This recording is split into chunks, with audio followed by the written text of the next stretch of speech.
Chapter 443 Mass Refining. Hashi looked at the stove in front of her and felt that it looked familiar, but temporarily, she couldn't recall where she had seen it. Dan waved his claw and the stove turned into an unremarkable gray cauldron and flew in front of Hashi. In this moment, Hashi finally recognized it. Wasn't this the stove that she had robbed from Zhu Pongzi? But at the time, she didn't know how to refine pills. So, it had no use for her and she threw it to the side. Now it seemed like this cauldron had extremely profound carvings on it. It seemed like it was an extraordinary item that didn't belong to Zijin Medicine Cauldron. Hashi tried to pour some spiritual power into the cauldron and it instantly turned big. The carvings on it flashed with bright lights, and it seemed as if the cauldron didn't wait for the spiritual fire to enter it before it started absorbing spiritual power from the earth and sky. Hashi took out the overflowing cauldron pill scripture and let Dan have a look. Dan, can you follow the description here and refine a pill? Dan looked at the prescription, fire movement, spiritual power, and materials needed. His two big eyes spun. Mother, what is this, Dan can't make sense of it? Hashi said. Her voice was laced with astonishment. You can't make sense of this? Then, how did you refine pills? I learned by following Mother. Dan spoke like the answer was obvious. Whatever Mother puts, Dan also puts. Then how did you know how to turn the spiritual power and how strong the spiritual fire should be? Mother is slow. Dan mischievously laughed. Dan can see the spiritual power on Mother's body when it revolves. Dan also knows the color and depth of the spiritual fire. Naturally Dan can follow Mother and refine. Saying this, Dan patted himself with his claw and began to twirl around Hashi. When Mother is refining pills, you are the prettiest then. Your body shines and Dan loves to look at Mother the most. Hashi didn't pay attention to this little bootlicker and prepared some spiritual grasses for a second-rank pill, letting Dan watch her refine. Dan watched Hashi as she refined and immediately waved his claw. The medicinal herbs from Spirit Firmament Palace appeared in front of its face. But what made it different from Hashi's was that the amount of medicinal herbs that Dan had was far more than Hashi's. At the least, it was 10 times more than Hashi's. With this amount of herbs, if Hashi was to refine them, then she would quickly run out of spiritual force and fail to refine pills. But to Dan, it seemed as if it didn't have these worries. Moreover, Hashi was filled with shock when she found out that Dan's spiritual fire wasn't red, like normal. Instead, it was a green color. And approximately 1 hour later and the pills were finished being refined, the ash cauldron opened and inside, there was 800 or 900 second-ranked pills. Although each pill's quality couldn't be compared to the ones she refined, it reached the same level as the top pill on the market. Hashi looked at the pill for a while before she asked Dan, with great difficulty. Dan, how many pills can you refine at once? You won't feel strained? Dan took its own second-ranked pill and stuffed it in its mouth. Biting it, it looked at the newly refined second-ranked pills and said, after refining, there's some tiredness. But after drinking some spring water, it should be okay. This, Dan pointed at the first-rank supplement spirit pill. Dan can refine a lot of these and won't feel tired at all. Hashi choked on her saliva and suddenly felt distracted. Just then she had been fantasizing about being able to produce the pills in batches. Now, her family's Dan has made her dream come true. Chapter 444. Is he still okay? Hashi carried Dan in her arms and intimately said to it, Dan, in the future, can you help Mother refine a few stoves full of first-rank pills and another stove of second-rank pills? Dan opened his claws and counted. If it was to refine a few stoves of first-rank pills, every day, it could just throw medicinal herbs in there and, after 2 hours, be done with it. It didn't even have to feel tired. And one stove of second-rank pills would also only take 2 hours. It wouldn't interfere with its time to play. However, Dan still felt as if it needed to fight for its rights. Then, every day, Mother has to make lots of yummy foods for me. Little rascal, you've also learned how to haggle. Hashi laughed and poked its little head. When have I slighted you in regards to giving you food? Okay, to reward you for being so awesome, Today, Mother will make some fresh food for you. Oh, Mother is the best. Dan Dan cheered. After giving Hashi a kiss, it jumped out of her embrace and obediently ran over to the side to begin refining. When Dan Dan did that, Hashi began to cook food. Ever since they returned from Sealed Dragon Domain's secret territory, she realized that she had never properly cooked. In particular, there were some ingredients that she received from Sealed Dragon Domain's secret territory, which caused even her to drool with desire. Hashi waved her finger and golden python meat and rock wing appeared in front of her. Hashi looked at the rock and her expression suddenly turned absent-minded.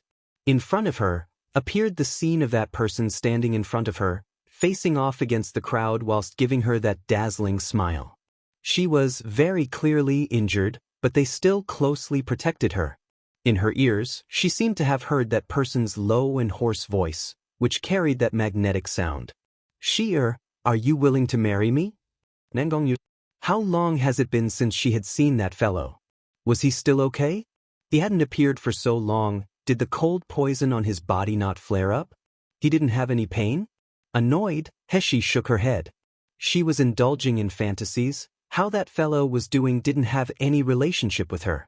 But deep in her heart, she seemed to have something that was uncontrollable change. She had never felt this feeling before. It caused her to feel flustered and lose control over her own emotions and train of thought. Shaking off the thoughts of that person from her mind, Hashi began to deal with the golden python. But subconsciously she decided to leave the rock behind. When Nangongyu came back, she would cook it in front of him and let him have a taste. So he could finally decide whether or not rock meat was incapable of entering the mouth. After an hour passed, Dan Dan finished refining pills and ran over to Hashi's side. It saw the delicious and fragrant food in front of it and began to salivate, creating a puddle of its own saliva on the floor. Most of all were the golden python-related dishes. Golden snake roe, Hittite snake soup, secret recipe snake meat. It was all so delicious, Dan Dan had a hard time swallowing his own saliva. And at this moment, the little dragon also finished cultivating. Or rather, it smelt the delicious fragrance of something that shook his heart and soul. It couldn't control its thoughts of wanting to come out and taste what it was. And in the blink of an eye, it really seemed to have broke through to 5th rank. By the time it flew over and snatched a piece of golden snake roe from Dan Dan's claws, it began to salivate. Together with Dan Dan, they both ate through all the food. One had to understand that Hashi's magic beast foods weren't only good, they also maintained all of the magic beast's spiritual power. Rather than losing spiritual power, it was the impurities within the magic beast that all get driven away by the spiritual fire. In the past, the little dragon only ate beast meat in order to survive, and in order to absorb all of the spiritual power from the meat. It didn't enjoy the fishy odor that the meat seemed to carry. Now, after discovering that the food Hashi made was not only delicious but rich in spiritual power, its heart suddenly burst with joy. It hugged Hashi's thigh and loudly shouting, proclaiming that it would no longer eat raw meat and would only eat the meat that Hashi prepared. Ignoring the two fellows boasting and fighting, Hashi ate some of the snake meat and then left the space. After coming out, she jumped to the top of Tsong Mountain. In the midst of the lush forest that resided at the top of Tsong Mountain, Hashi specially made a way for a portion of the spiritual force from Sealed Dragon Domain to go into Tsong Mountain. And at this very moment, Wu Xian was coincidentally cultivating at the top of the mountain. Originally, Wu Xian wished to follow behind Hashi in order to protect her. However, he was rejected by Hashi based on the reason that having a nascent soul stage martial artist following her would be too eye-catching. However, after Wu Xian had been chased to this place by Hashi with a heavy heart, he realized that his family's Wang Fei had only done so because she knew that his had just been promoted to nascent soul stage and was still unstable. So, she had found a place that was undisturbed, remote, and rich with spiritual chi for him to cultivate. Originally, Wu Xian wanted to decline her. But when Hashi told him that it was a command, he didn't dare to speak back anymore. Most of all, after he sent a letter to Master approved of Wang Fei's decision. So, Wu Xian settled down here without worries. Now, after a brief month passed, his current state stabilized into a true nascent soul stage, not like the previous, fake nascent soul stage he was in. At this moment, Wu Exen had just reached the tip of the sixth branch of the method that Master had sent, when he felt someone approaching. When he clearly saw Heshi's figure, Wu Exen's face immediately turned respectful as he walked forward to welcome her. "Wang Fei, why have you come?" Heshi had made a loop around, inspecting everything. After she felt the rich spiritual qi in the area, she nodded her head. "How do you feel now?" Thanking Wang Fei for allowing this precious cultivation, Wu Exen gratefully thanked. Subordinate's current cultivation state has steadied now. If Wang Fei had any commands, subordinate will definitely be able to accomplish them. For Heshi to have found such a remote and spiritual qi-rich place for him to cultivate, Wu Exen had already harbored suspicions. But Master's reassurances dispelled any doubts Wu Exen had. In any case, Wang Fei was extremely strong, had many cards in her hand, and was able to protect herself. This was all advantageous towards Master.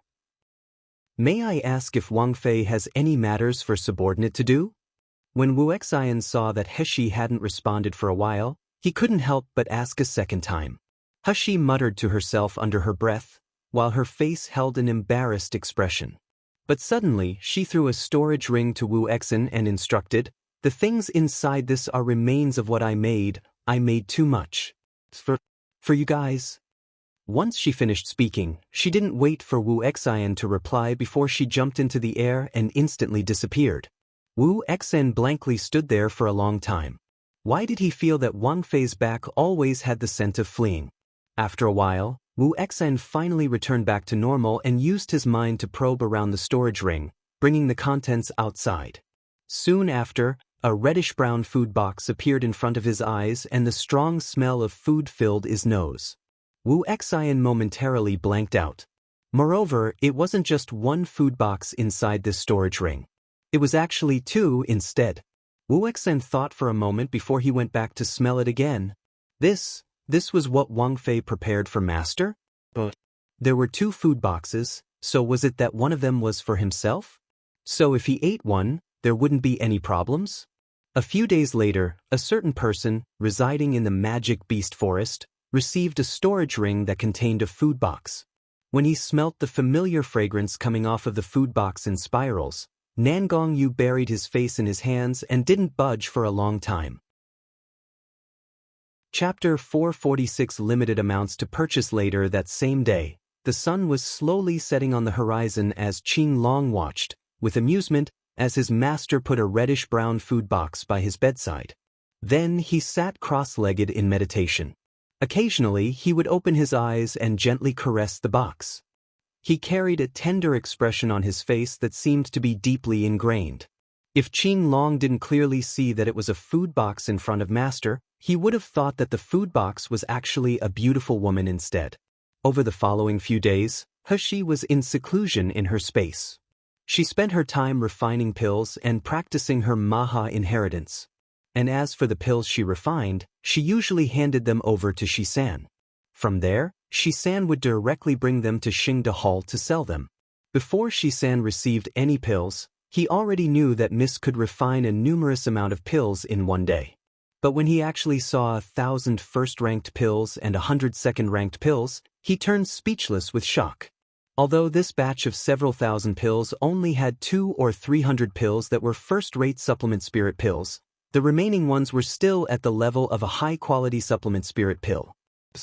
This was only the product of a day's work. His family's miss really defied the heavens. After 7 days passed, Heshi remembered that Gu Liufeng's mother would soon be entering a critical point of her withdrawal symptoms.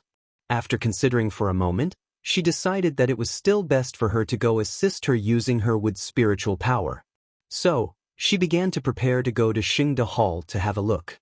However, by the time Heshi arrived on Yanjing City's eastern street, she was frightened by the dense crowd of people that filled the street. Correct, it was clearly just 7 in the morning, but Yanjing City's eastern street was already packed full of people. Moreover, these people weren't strolling around the street, shopping. Instead, they were all motionless, seeming to be waiting in line, blocking a certain place. A moment later, He finally realized that these people were blocking the entrance of Xingde Hall. What was going on here? Previously, the entrance to Xingde Hall was completely deserted. How come it was now surrounded by an impenetrable crowd of people? But what confused He the most was the fact that she saw people belonging to influential families and even the imperial family in the line. Their clothes were appropriate for their rank and they stood at the very front of the line. On ordinary days, these people acted extremely arrogant.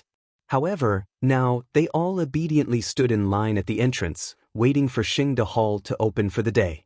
He walked a bit closer and suddenly began to hear the sounds of people whispering to each other. How come it still hasn't opened? I've already waited the whole night. What is just one night worth? I arrived yesterday afternoon and I've been waiting here since. What do you think is up with Xingde Hall? Do you think they aren't selling anymore? Impossible.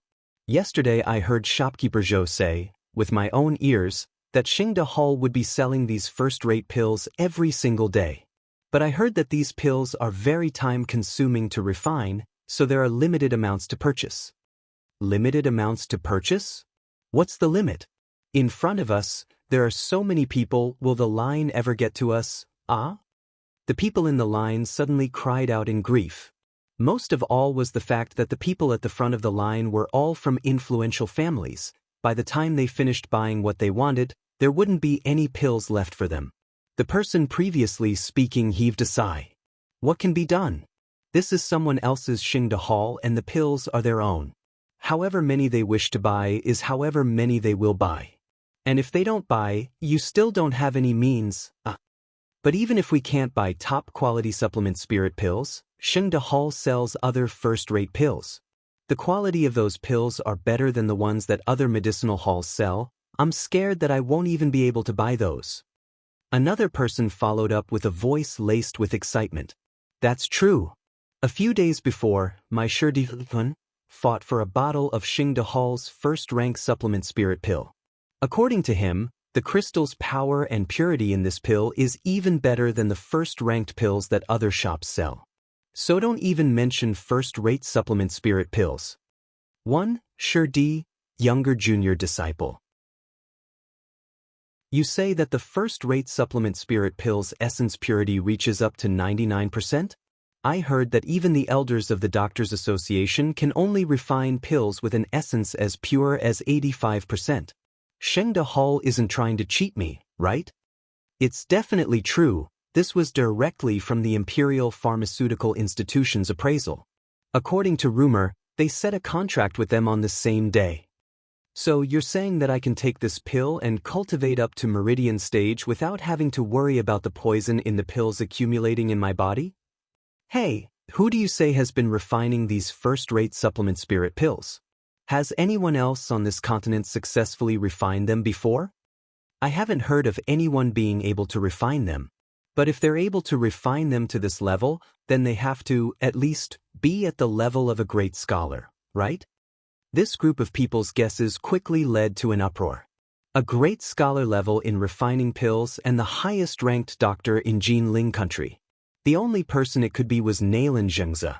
To these people, such an expert at refining pills was just as distant as a character from a legend.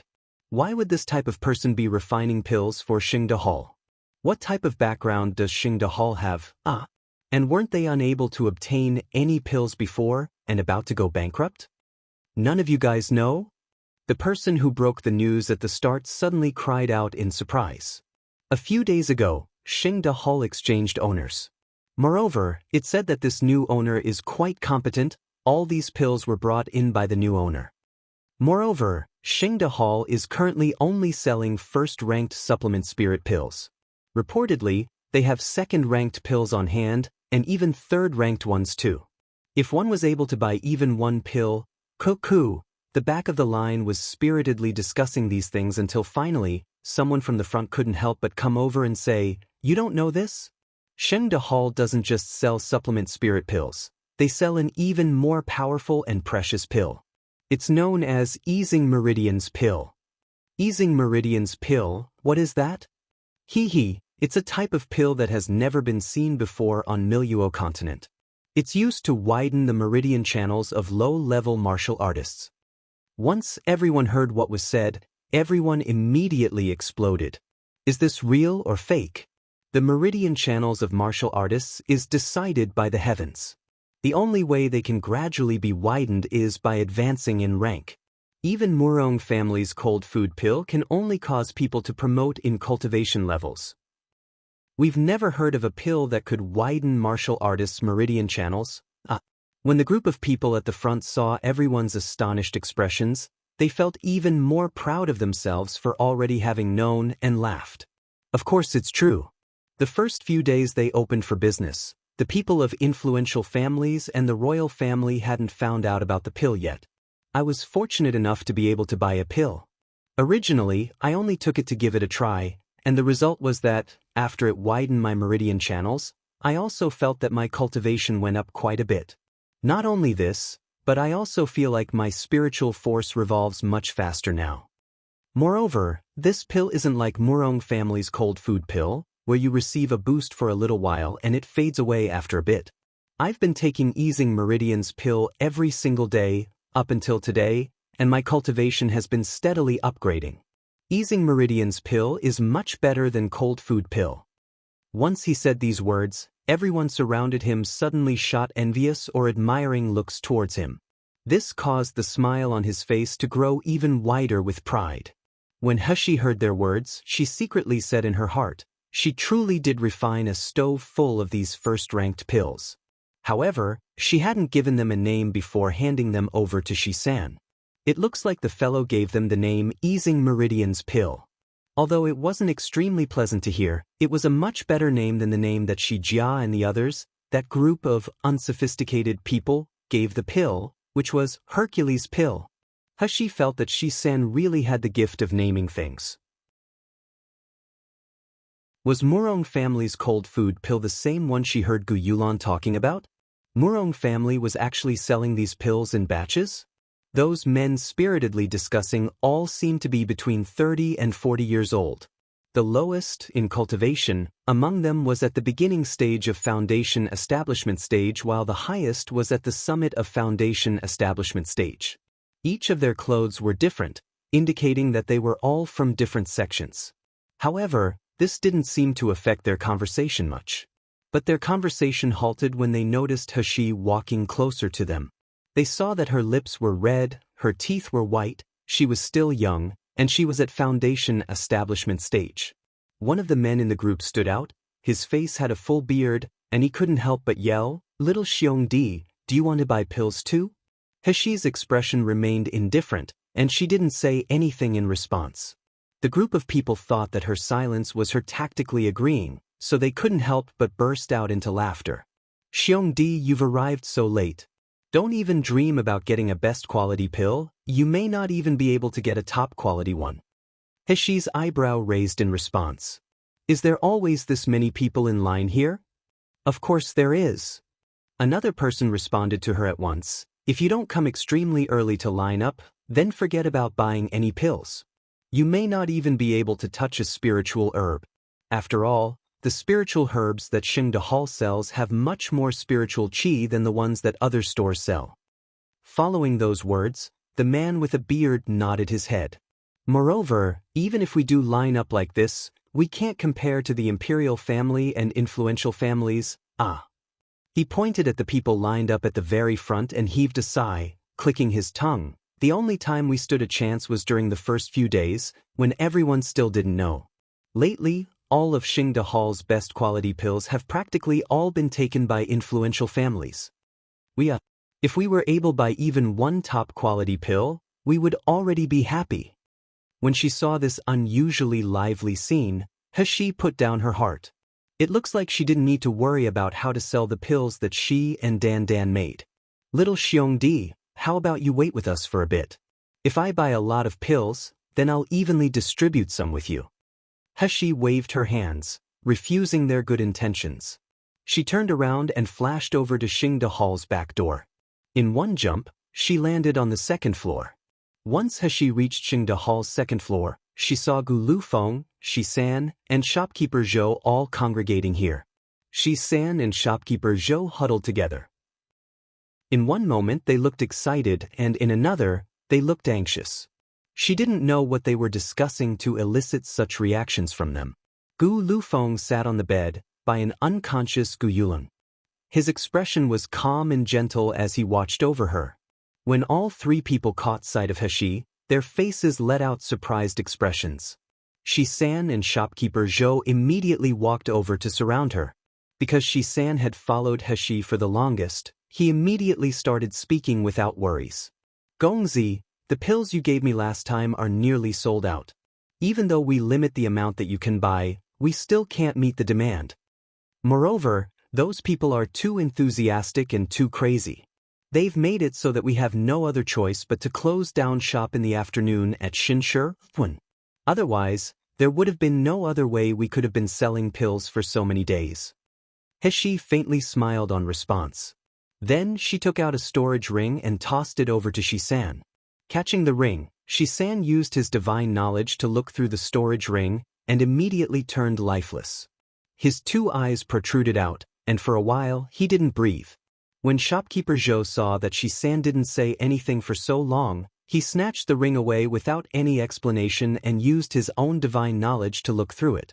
But when he looked through the storage ring, shopkeeper Zhou couldn't help but let out a cry of surprise. Oh my days! These are all pills? There are several thousand here, right? But Heshi's expression was indifferent as she threw down an even heavier bomb. Altogether, there are 16,000 pills. A majority of them are top-quality, first-ranked supplement spirit pills, and there are also a few second-ranked supplement spirit pills in there too. 3 to 5 p.m. My energy is limited. I only refined 5,000 of the best quality supplement spirit pills. The remaining 2,000 best quality pills are comprised of easing meridians pill as well as other extraordinary efficacies. There are even fewer second-ranked best quality pills. In total, there's only about 800 or 900 of them. In the very back corner, there are about 80 third-ranked best quality pills. These pills improve one's dantian deposits and purifies spiritual power. This pill is effective toward martial artists who are at meridian stage and above. Even nascent soul stage martial artists will receive benefits from this pill. As for the name of this pill, you guys can think of a name yourselves. Although the overflowing cauldron pill scripture had the name of this pill, Heshi was worried that people who thought a little too deeply about the pill would be able to connect it to Shumi Taoists, and in turn, bring about trouble to Dan Dan. It was better to just leave the naming of these pills to Shi-san and the rest of them. In any case, she didn't follow the recipe from the overflowing cauldron pill scripture, word for word. She had made her own improvements. So even if she created a new name, there was nothing wrong with it. Once Heshi said these words, Shi-san, shopkeeper Zhou, and even Gu Lufeng, who was sitting on the bed, let out shocked expressions. The room was deathly still. Apart from Gu Yolan's steady breaths, the room was so quiet, the sound of a needle dropping could have been heard. Heshi looked at them in confusion and suspiciously asked, "What? These pills aren't sufficient? If it isn't enough, I'll bring some more in a few days." "It's enough. It's enough. How could it not be enough?" Abruptly, shopkeeper Zhang came back to his senses and shouted with a trembling voice, "Shi Gongzi, in your eyes, are these pills nothing more than ordinary candies? Ah?" In ordinary medicinal halls, their inventory has around these many pills have many years. Moreover, the majority of the pills they have are all middle and below ranked pills. You are actually able to procure thousands of pills in such a short period of time. Don't tell me that you only obtained all these pills in just these few days. Right? You could say that. Heshi waved her hand at him and unconcernedly said, "Since it's like this, then this is the best situation. After some more time has passed, I'll come back with more pills. You guys need not worry about the issue of supplies. As for how you wish to sell these pills, I won't have a hand in this. You could use hunger marketing or cut down the prices, but it's all up to you guys to decide." Shopkeeper Zhou was startled stupid by his new boss' heroism, so much so that he couldn't even formulate words. On the other hand, Shi-san had pride plainly written across his face. His entire body radiated with his pride. His family's miss was just too awesome. Other families needed 10 or so pill refining masters just to be able to support their medicinal hall, but his family's miss could do this completely by herself. And based on the actions of the bustling crowd outside, it could be assumed that the pills his family's miss refined weren't just any regular pill that other pill refining masters could make. But then he thought of the pharmacy's chaotic scene nowadays, recalling how everyone fought one another just to buy one pill. With this in mind, Shisan couldn't help but pursue his eyebrows again. He neared Heshi and quietly whispered to her, "Miss, the pills you're making are truly too good. Those martial artists that come here to buy them also have fiery tempers. If they were all to erupt and cause chaos, shopkeeper Zhou and I wouldn't be able to calm them down. In addition to this, the few manservants we bought for the hall don't know the slightest bit of knowledge regarding medicines, therefore, when the hall gets busy, they're simply unable to keep up with everything and aren't very helpful." This problem was actually quite troublesome. Heshi bent her finger and lightly tapped the surface of the desk. But suddenly, it seemed as if an idea struck her as she turned to look toward shopkeeper Zhou and Shisan, slowly telling them, "I currently don't possess enough crystal stones to be able to entice any doctors or guards to the hall. However, if I pay them using high-quality, or even top-quality, pills, do you guys think that there would be anyone willing to come be a waiter or guard?" 1/3 bonus chapters sponsored by Alexa Redheart. Regular updates will resume after June 26th. I'm willing. Why wouldn't I be willing? Suddenly filled with excitement, shopkeeper Zhou immediately said in response, "This subordinate was just wanting to ask Gongzi if I could purchase some second-ranked pills according to the market's value. Although this subordinate is at gold core stage, my cultivation has always been unsteady. The pills refined by Gongzi are practically magic elixirs to martial artists such as myself." Heshi was startled and left dumbfounded by shopkeeper Zhou's confession. "If you want to take the pills, just directly take some from the supply. Why would you use some market value to buy them?" Although she currently had more than 100 million yuan crystals in her hand, she understood that the market for martial artists and knew that she doesn't have enough to even be able to raise troops filled with foundation establishment stage martial artists. But, even though she didn't have much yuan crystals, she had an infinite supply of pills, so she would never be at a loss. When she saw embarrassment show on shopkeeper Zhou's face in response to her reply, she understood in her heart and muttered, "How about this, in the future, both you, shopkeeper Zhou, and Shisan are each entitled to withdraw 3 second-ranked pills and 5 first-ranked pills every day. In the future, if mass production of 4th and 5th-ranked pills becomes a reality, you guys would also be able to similarly choose some out of the stock. Oh, and you guys are allowed to choose the best quality pills. This will serve as your reward for your labor and an additional reward." These medicinal pills were helpful towards cultivation, however, taking too many pills would often prove to be more harmful than it was helpful. Therefore, she set a limit of 3 to 5 pills a day. This would give them plenty of pills, with some to spare. When shopkeeper Zhou and Shisan heard Heshi's words, they immediately felt overwhelmed with joy and repeatedly expressed their thanks toward Heshi. But shopkeeper Zhou quickly recalled Heshi's earlier plan and immediately turned the subject back around. Smiling from ear to ear, he said, "Gongzi, I think your plan to attract Xingde Hall's medicinal servants and guards using pills is feasible. If your conditions were spread out, the amount of common martial artists, at foundation establishment stage, that would come to line up would start from the eastern street to the western street." Heshi nodded her head and decided to hand over the preparation of these matters to Shisan and shopkeeper Zhou. But Heshi still had some worries. These rewards would only attracted foundation establishment stage martial artists. At most, they would only be able to become the hired thugs and guards for the hall.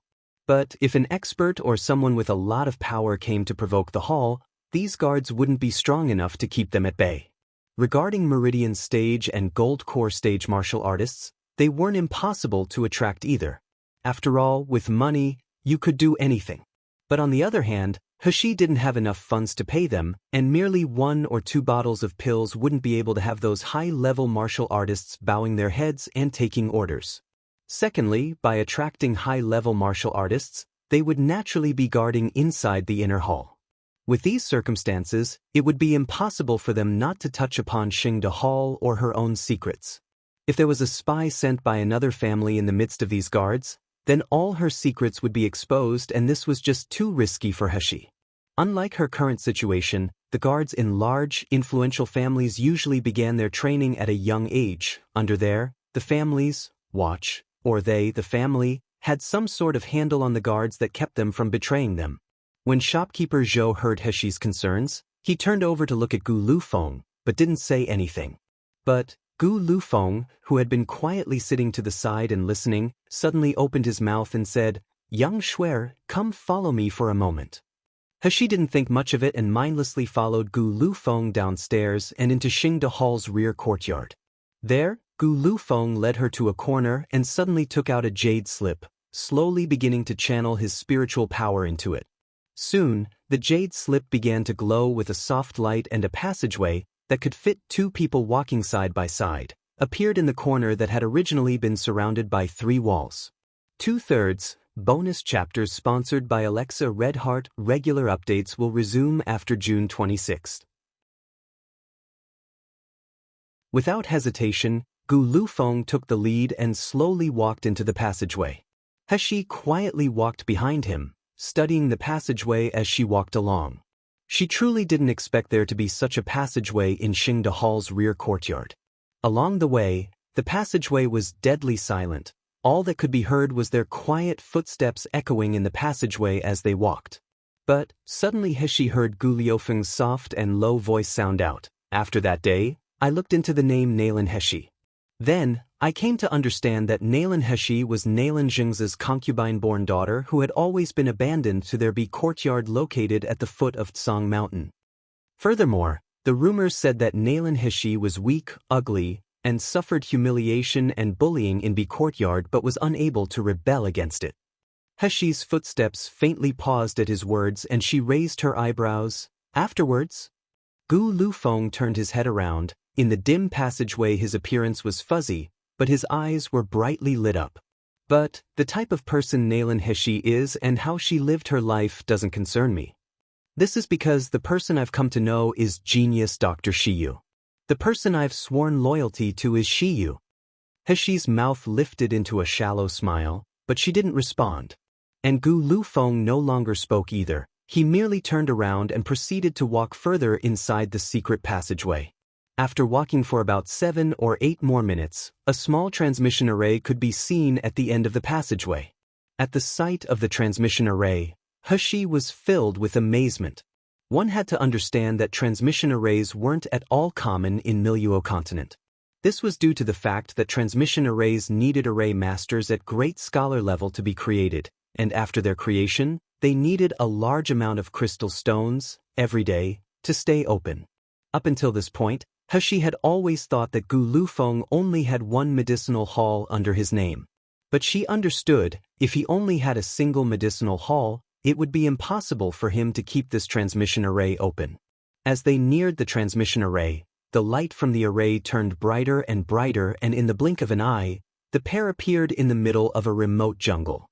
This is Yanjing City's northern outskirts.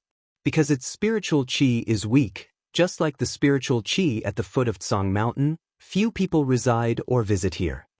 Gu Lufeng kept leading Heshi forward, and after a bit, they finally arrived in front of a courtyard. The northern outskirts were already uninhabited, and the courtyard was hidden amongst the trees.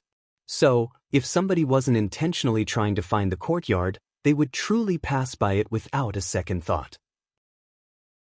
They slowly walked until they reached the middle of the courtyard. Gu Lufeng didn't say anything. Instead, he clapped his hand in the middle of the air. Soon, 5 silhouettes could be seen descending from the sky. Their extensive training was evident as they lined up in a line and bowed toward Gu Lufeng. "Greetings to young master." But there wasn't a hint of surprise on Heshi's face when she saw this scene. From the moment she entered this second courtyard, she already felt the presence of 5 powerful and steady breaths hidden all around the courtyard. It seemed as if those 5 breaths belonged to these 5 people. Gu Lufeng looked at Heshi and faintly smiled. "Shiyu, over these past years, I've been secretly cultivating various powers in order to contend against Murong family, in the hopes that I'll one day be able to bring my mother back from Murong family. These powers are in various aspects. But it wouldn't be good for me to show my own face, so I trained these 5 people who would deal with each individual power. These 5 people have been by my side for the last 10 years and their reliability is unquestionable. Shiyu, you have my full permission to send them on any errands you need them to go on. Hashi swept a glance at the 5 persons and discovered that each of them were at Meridian stage. The one who seemed to be leading the group looked to be a male around 30 years old. He was tall and his whole body had rugged-looking flesh. His eyes were tiger-like and his whole body radiated coldness and even carried a small trace the smell of blood. His cultivation seemed to have already arrived at the summit of Meridian stage and was nearing Gold Core stage. 3/3 bonus chapters sponsored by Alexa Redheart. Regular updates will resume after June 26th. The person to the left of him was a beautiful woman who wore colorful makeup and beautiful clothing, which didn't fully disguise her plump curves. If one were to look at her from the outside, they would assume that she was a female brothel keeper. But, even though she looked to be a romantic woman on the outside, she actually had a high-level Meridian stage cultivation level. The second male appeared to be about 40 years old. His figure was short and plump, and the smile that rested on his face resembled that of Mithrahu. But, the spiritual power fluctuations on his body were practically non-existent. If it weren't for the fact that Hishi's senses were keener than most, she would practically be unable to sense the fluctuations at all. The clothes of the other 2 people resembled those of imperial bodyguards, and the final person's clothes resembled that of a medicinal hall's shopkeeper. All 3 of them were at the middle of Meridian stage. Gu Lufeng pointed at the first male and introduced him. This is Chen Bai. He has been by my side the longest and is also the brother who I pass life with. Under him he has established an army of hired soldiers. Although all of these soldiers are only at foundation establishment stage, each of them has strengths that far surpass any other martial artist at the same stage. It could be said that this army of troops was the one I spent the most thought on to create. Chen Bai bowed in response to Gu Liufeng's words. This subordinate's life was saved by young master. It is this subordinate's willingness to be by young master's side. This subordinate doesn't dare to be called brother by young master. His words were full of respect, but he held a suspicious expression as he closely examined Heshi. This youngster was at nothing more than foundation establishment stage and didn't seem to possess any special qualities. Yet, young master was personally introducing them, the 5 guards, to him? Heshi nodded her head but didn't say anything. Gu Lufeng moved on and pointed at the Soul Woman. Mei Ru Yen is the boss at Ru Yifeng. She is mainly in charge of gathering information. Ru Yifeng? Wasn't that the famous place for singing and dancing? It was similar to a brothel but considered to be a higher grade than a brothel. The women inside were all multi-talented. They didn't sell their bodies, instead they sold their skills. Some of the women even had a low level of cultivation, causing their dances to appear immortal-like. In turn, this earned the love of the martial artists in Yanjing City. The build-up before the climax had been immense, but Gu Liufeng's words were few when they finally reached the top. But nevertheless, his few words shocked the 5 people kneeling on the floor, who turned to each other with looks of dismay at his revelation. Each of their faces carried shock and disbelief. Chen Bai, whose cultivation was the highest, couldn't help but ask, "Young master, why do you say that this youngster is our master?" "The reason is that I've already decided to follow Shiyu and regard her as my master. If you no longer wish to follow me, then you're allowed to leave. However, if you wish to continue staying by my side, then you need to put her in your heart, in a position that's even higher than mine. Moreover, you also have to respect and listen to her." Filled with disbelief, Bai Chen blurted out, "But she's only at foundation establishment stage." The 5 of them had been by Gu Liufeng's side for so long. Between them, there existed a strong bond of camaraderie, as well as the fact that they all deeply respected Gu Liufeng's strength and methods. Gu Lufeng was at the summit of Gold Core stage, but what did the youngster in front of them count as? She was nothing more than an insignificant foundation establishment stage martial artist. Yet he, Gu Lufeng, Expected them to bow and submit to her? Don't even talk about Chen Bai, this high-level expert that felt disdain toward this thought. Even the male resembling Mithria had a disdainful expression painted on his face. Gu Liufeng's eyes deepened and he coldly stated, regardless of Shiyu's cultivation, I still stand by my words. If you wish to continue following by my side, then you must regard Shiyu as your master, from now on. If you don't wish to do so, you can voluntarily leave. Chen Bai and the rest of them had shock painted across their faces when they heard Gu Liufeng's words. They wanted to argue some more, but as always, they were blocked by the respect they held for Gu Lufeng and didn't dare speak out. But the gazes they directed toward Heshi were all filled with questions and resentment. In their minds they were all wondering if this youth, who was even more beautiful than a woman, used his beautiful looks to seduce young master, causing young master to become confused and hand over all of the power in his hands to the youth. Heshi looked at their expressions and knew that they didn't have complete trust in herself. The only thing hindering them from flaring up was the respect they held for Gu Lufeng. A shallow smile appeared on her face as she stepped forward to slowly say, I know that you don't fully accept me. Today, my mood is good, so I'll offer you guys an opportunity. What opportunity? The questioning voice just sounded out when purple vines suddenly shot out from Heshi's hand. They resembled lightning strikes as they all struck the ground, one after another. The only sounds that could be heard were "Hwala." On the floor, cracks, similar to a spider web, began to appear on the floor, with the one in the middle being the deepest one. Heshi sneered, whoever feels discontent can step out now. Regardless of whether you decide to fight together, in a group, or fight one and regardless of what methods you use, as long as you can defeat the purple whips in my hand, I'll have Gu Lufeng take his decision back. How about it? Heshi was actually downplaying the whipping, but it still caused the 5 people's complexions to change.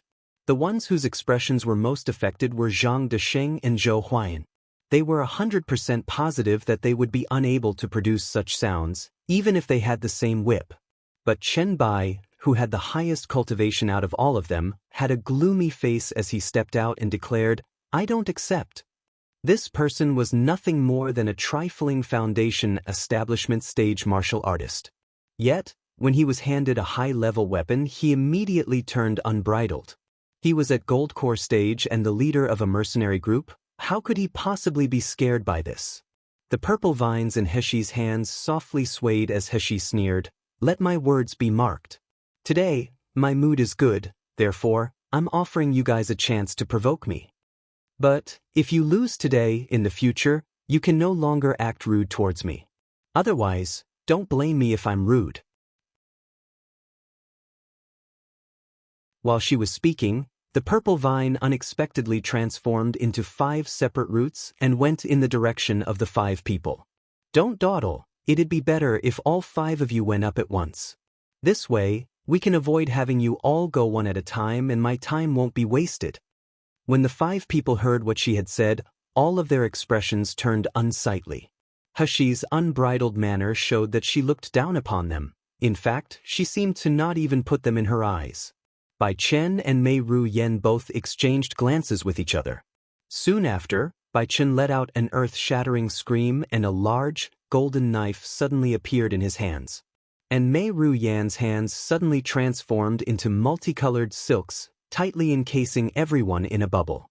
Bai Chen's large knife was also covered by the multicolored silks, facing toward Heshi as it whistled with cold air. Similarly, Wei Deshao and Zhang Desheng each took out the weapons they were most proud of and stood to the side, closely watching the scene in front of them. If Heshi were to expose any hole on her end, they would immediately jump in and help. Heshi looked at the sharp blade and the 4 satin fabrics flying toward her, and to everyone's surprise, she didn't reveal fright. Instead, she had a leisurely smile on her face. Her footing on the ground loosened a bit as she prepared herself. Moments later, her body lifted off the ground as she soared in the air. The purple vine simultaneously flew into the air with her, choosing to revolve around her entire body. In regards to the weapons flying toward its owner, it merely let out 2 shrieks and Mei Ru Yan's multicolored silks immediately broke into pieces, falling apart. Warm sunshine lay scattered across her peerlessly white, jade-like face, slightly blinding her gleaming, phoenix eyes. The pieces of the multicolored silks danced in the breeze, surrounding her whilst they slowly drifted to the floor. This scene caused Hashi to look like an immortal fairy descending upon earth. Bai Chen's knife was still frozen in front of her face, mere inches away from pushing forward and forever scarring her. But what happened moments later caused him to turn stupefied, completely forgetting about harming Hashi. This was because the youth that was just in front of him mere moments before suddenly disappeared without a trace. The only remaining pieces of evidence that the youth was there at all was Mei Ruyan's shocked face and the tattered remains of her silks still fluttering in the air. As for that youth, who was the target of his sword, she was just like a fairy, coming to nimbly rest at the very tip of his knife. She stood alone, looking down on him. Under her arrogant gaze, he found himself feeling lowly, as if he was someone without any power or ability to rebel against her. To the side, Wei Deshao and Zhang Desheng were still feebly holding onto their weapons. For a moment, they couldn't retreat nor could they advance, so they were left not knowing what to do. Hashi stood on the edge of Qin Bai's sword with one foot. Her expression was calm, as if she wouldn't be caught off guard, regardless of any situation she faced. When she opened her mouth to speak, her voice was strong. "I'm very disappointed in you guys. If we were truly fighting, you guys would have already died multiple deaths under my hands. However, you guys didn't even recognize that your lives were circling around the entrance to the gates of hell." Once she finished speaking, she jumped into the air again before softly landing back on the ground. Her black, satiny hair flew up when she did and softly fell back down once she landed. Her hair's movement caused a faint aromatic smell to linger in the air, sending confusion into everyone's mind and seducing their souls. Gu Lufeng, who stood by her side, couldn't help but press his temples and look away from her. He worried that he would be unable to help himself if he kept looking, scared that he would be unable to stop himself from merely wanting her by his side, from being unable to stop himself from letting her never leave, and from being unable to stop himself from gathering her in his embrace. She was such a beautiful, dazzling, and unrivaled woman. It was no wonder that even His Highness King of Hell couldn't free himself from her charms. When Hashi landed on the ground, she coldly gazed at the stomachs of Bai Chen and the others. Once Bai Chen returned to his senses, he curiously bowed his head to have a look at what Hashi was looking at. Once he caught sight of what was in front of him, his face transformed and was filled with shock. This provoked everyone else's curiosity, so they all looked down and saw that each of them had a purple mark on the left side of the chest. This was evidently the doing of the purple vine that was currently wrapped around Hashi's hand.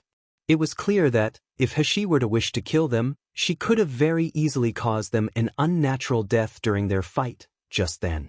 The death would have been so sudden that they wouldn't have even had time to retaliate before it was over. Hashi withdrew her purple abyss vine and smiled. "What? Is there still someone who's unwilling to accept?" Suddenly, the second courtyard turned quiet and tranquil, and even the sound of breathing couldn't be heard anymore. Bai Chun broke the silence by bending down on his knee and clearly saying, "Subordinate Bai Chun pays respects to master." This time, his voice was willing and didn't hold any traces of unwillingness or questions. Although the youth in front of them was only at foundation establishment stage, she was actually able to leave all 5 of them, martial artists at Meridian stage, completely powerless. With this God-given talent and strength alone, she was fully qualified to be their master. Following Bai Chen's lead, Mei Ruyan, Wei Deshao, Zhang Desheng, and Zhou Huayan all uniformly kneeled down and loudly said, "Paying respects to master." Hashi nodded in response and asked each of them to repeat their jobs as well as the subordinates under them. Her main focus at the moment was the troops that Bai Chen lead.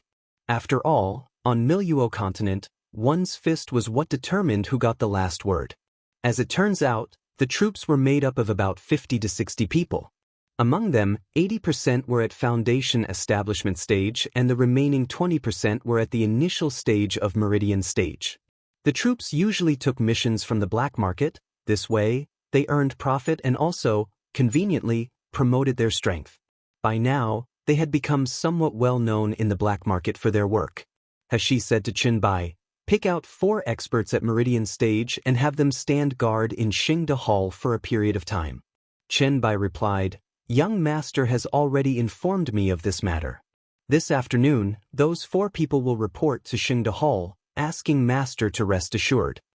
He contemplated something for a moment before ultimately deciding to take a bottle of pills and threw them over to Bai Chen, instructing him, This counts as compensation for your troops being short 4 people.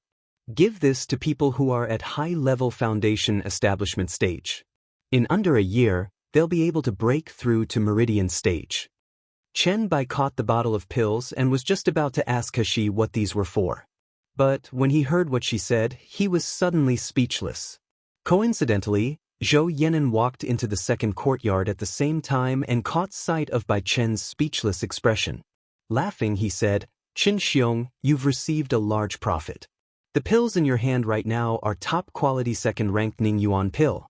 It's the holy pill that's the best for martial artists hoping to break through to Meridian Stage.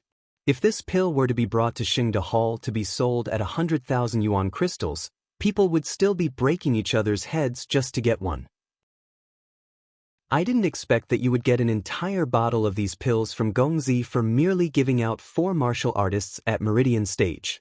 At first, Bai Chen's face was wooden as he gripped the bottle of pills in his hand.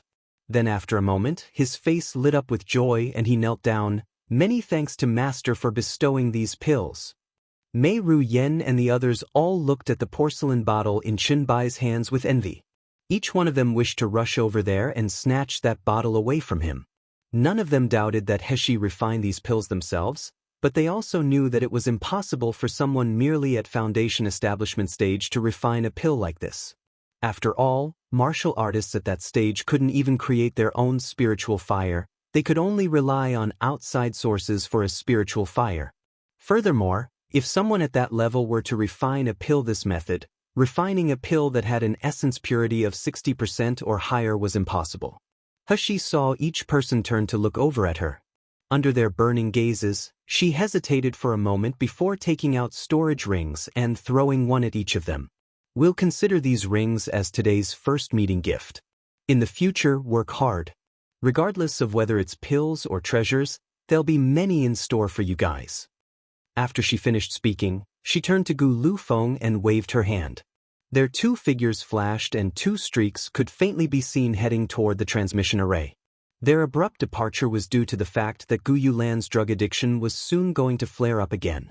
He was racing back with Gu Lufeng in order to treat it. The 5 people left behind silently watched He's departing figure.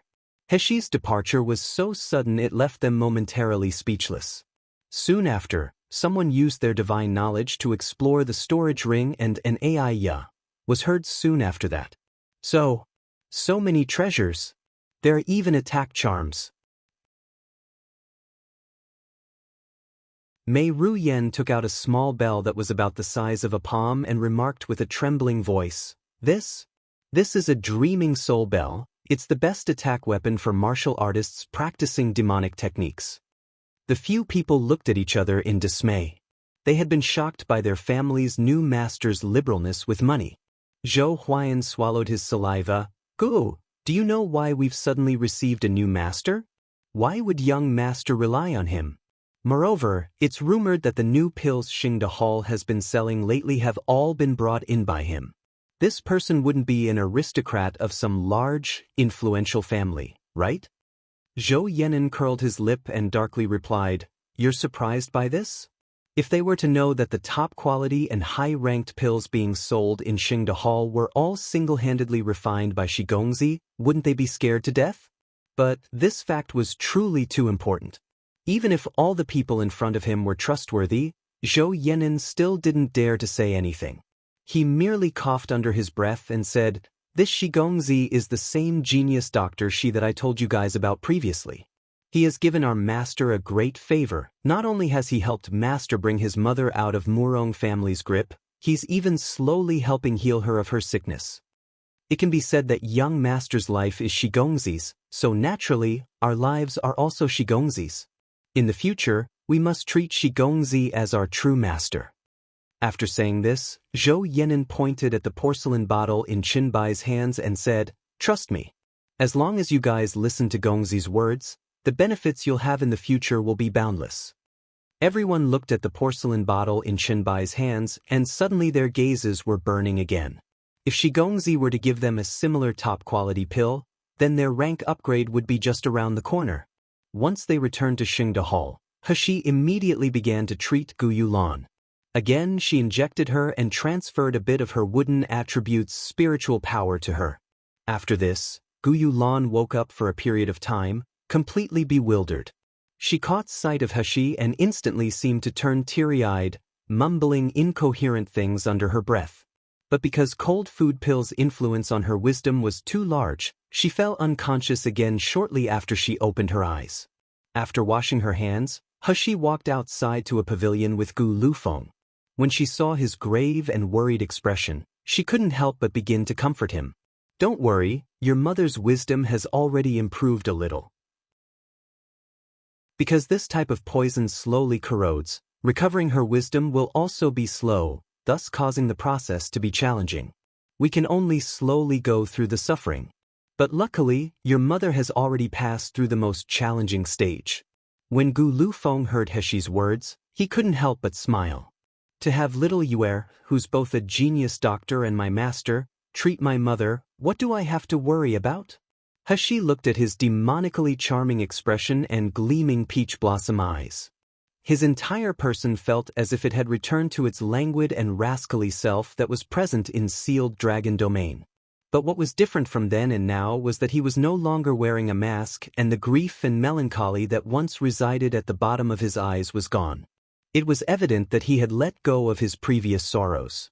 When he saw He closely staring at him without speaking, Gu Lufeng lowly coughed and suddenly smiled. "Little Shuer, it can't be seen but you're quite liberal with your money towards this subordinate's people. I saw the charms that you gave Chenbai and the others. I'm telling you, those are worth 70 or 80 million yuan crystals. But little Shuer, you can't favor one and discriminate the other. I'm still the first person to follow you, right?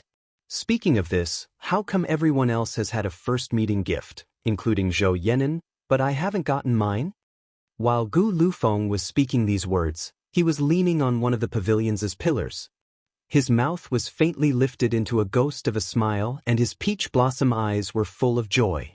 His entire person emitted an outstanding aura that couldn't be properly described, yet the words he spoke were that of a spoilt child that was throwing a tantrum. He didn't know whether to laugh or cry and looked at him with a blank glance. "You're at the summit of Gold Core stage and I'm only at low-level foundation establishment stage. What treasures could I have on my hand that could catch your eye?" Gu Lufeng didn't respond to her, he only mildly laughed in response and unblinkingly looked at her with a burning gaze. He felt increasingly uncomfortable under his gaze and with a flick of her wrist, 2 storage rings appeared in between them. She threw them to him and unhappily said, "Don't speak, I want to bully you the same way you just bullied me." Gu Lufeng took a look inside the storage rings and found that both of them were filled with crystal stones. Moreover, the lowest rank was a second-rank crystal stone. With the 2 storage rings combined, there seemed to be about 70 to 80 million crystals. He laughed and said, "Master, is this your plan? To use your coins and crush your subordinate to death?" He cast him a glance. "Your job is to properly help the 4 people, arriving at Xingda Hall this afternoon, adjust. I hope that they can cause people to cower at the sight of them by the time they go out and control the crowds tomorrow." He mischievously laughed. "Even if our military force is weak, we must smash our crystal rocks on outsiders, then they won't dare to act blindly without thinking." Gu Lufeng took the storage rings and stored them away. A smile bloomed on his face at Hexi's words, a smile that was indolent and demonically charming. "I chased for so long, yet in the end, these 2 storage rings aren't even for me. How ironic, I'm your first subordinate, yet I'm treated so." He saw He fix him with a cold stare and couldn't help but rub his nose and laugh. "Okay, even though I wasn't given a first meeting gift, the feeling of taking master's money and dressing up as a local tyrant and smashing people isn't too bad either. Rest assured. Wait until tomorrow, you'll see 4 golden rays flashing from swords to people who don't watch their mouths." Finished speaking, Gu Lufeng played with the storage rings in his hand before turning around to leave. He left behind Heshi, who stood completely still. Her originally icy face transformed and a tiny trace of pain made its way onto it. How come her originally bulging purse was reduced to half the size in just half a day's worth of work?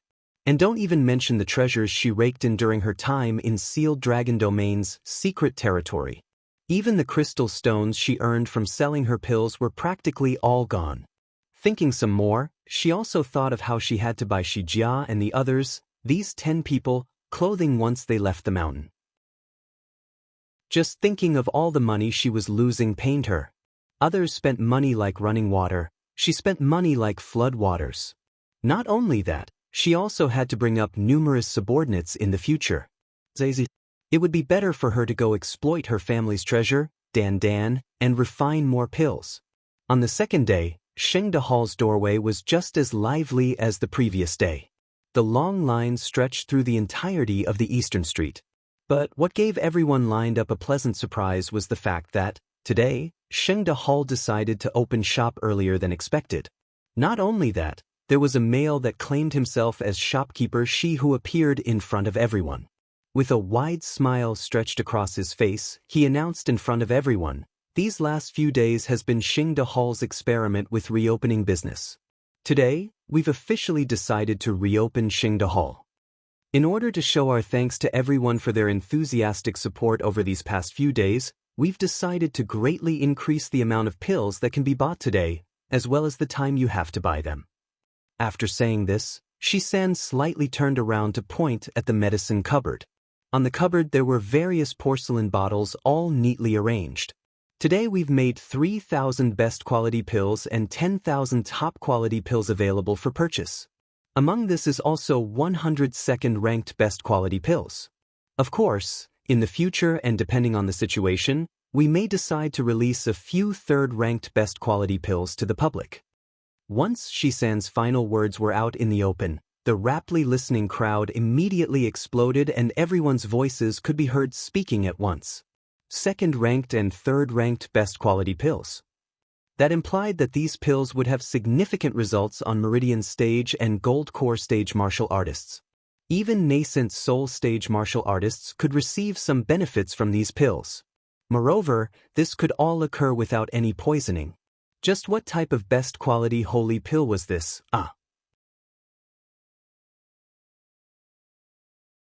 Over the previous few days, there had been talk about the Grand Master that refined these pills. If the so-called Grand Master only refined first-ranked pills, then they couldn't really be counted as a Grand Master. It just wasn't befitting to that level. But today, this rumor had quickly been proven untrue.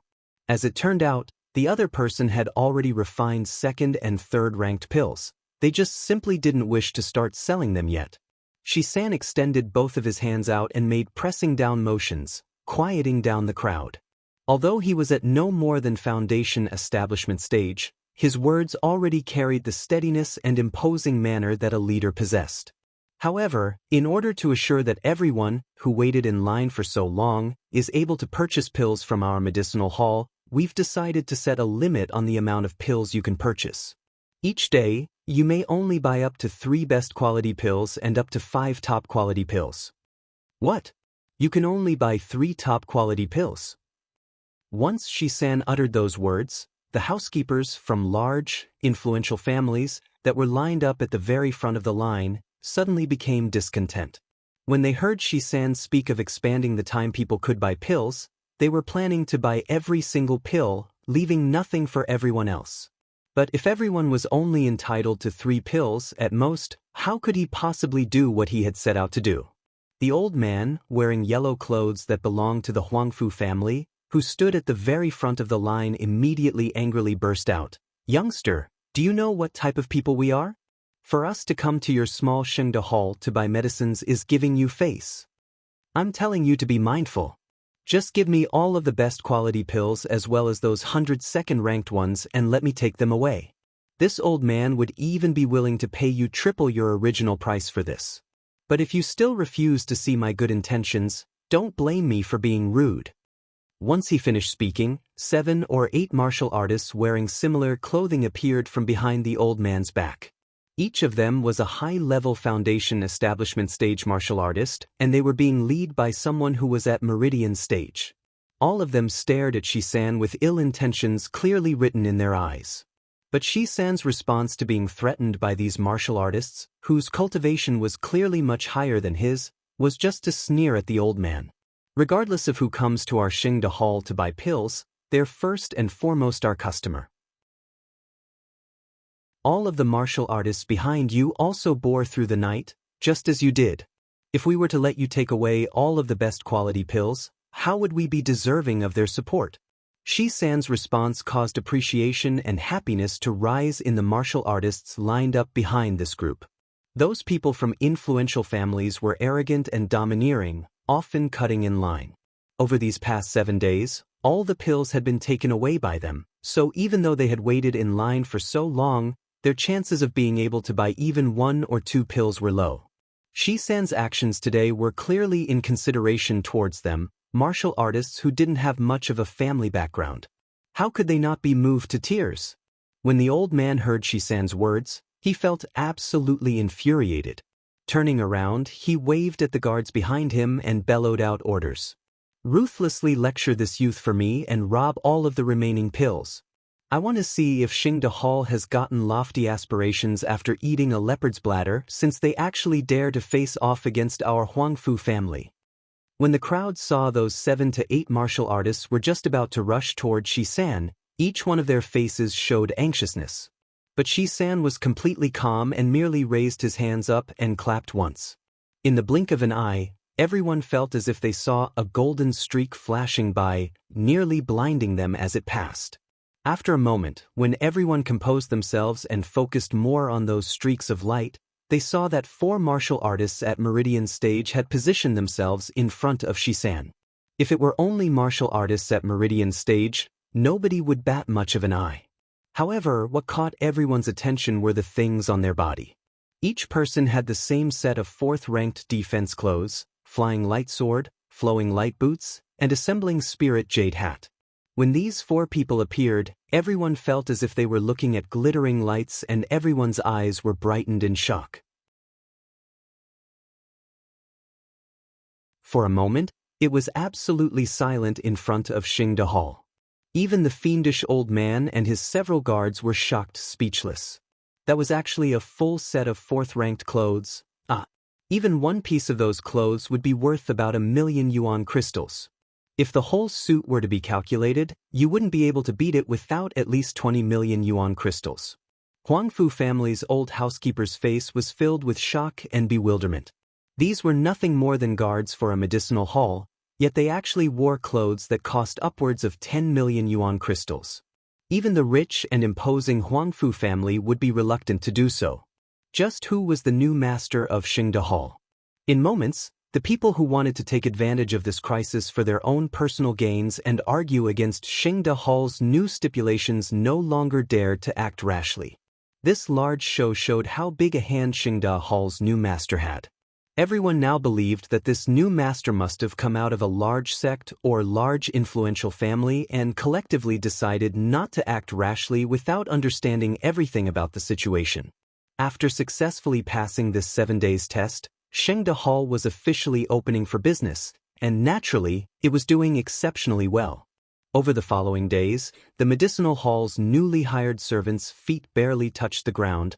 They barely had the time to spare effort to drink their saliva and pant. Each day, shopkeeper Zhou and Shisan were all smiles as they busied themselves with watching the rising income.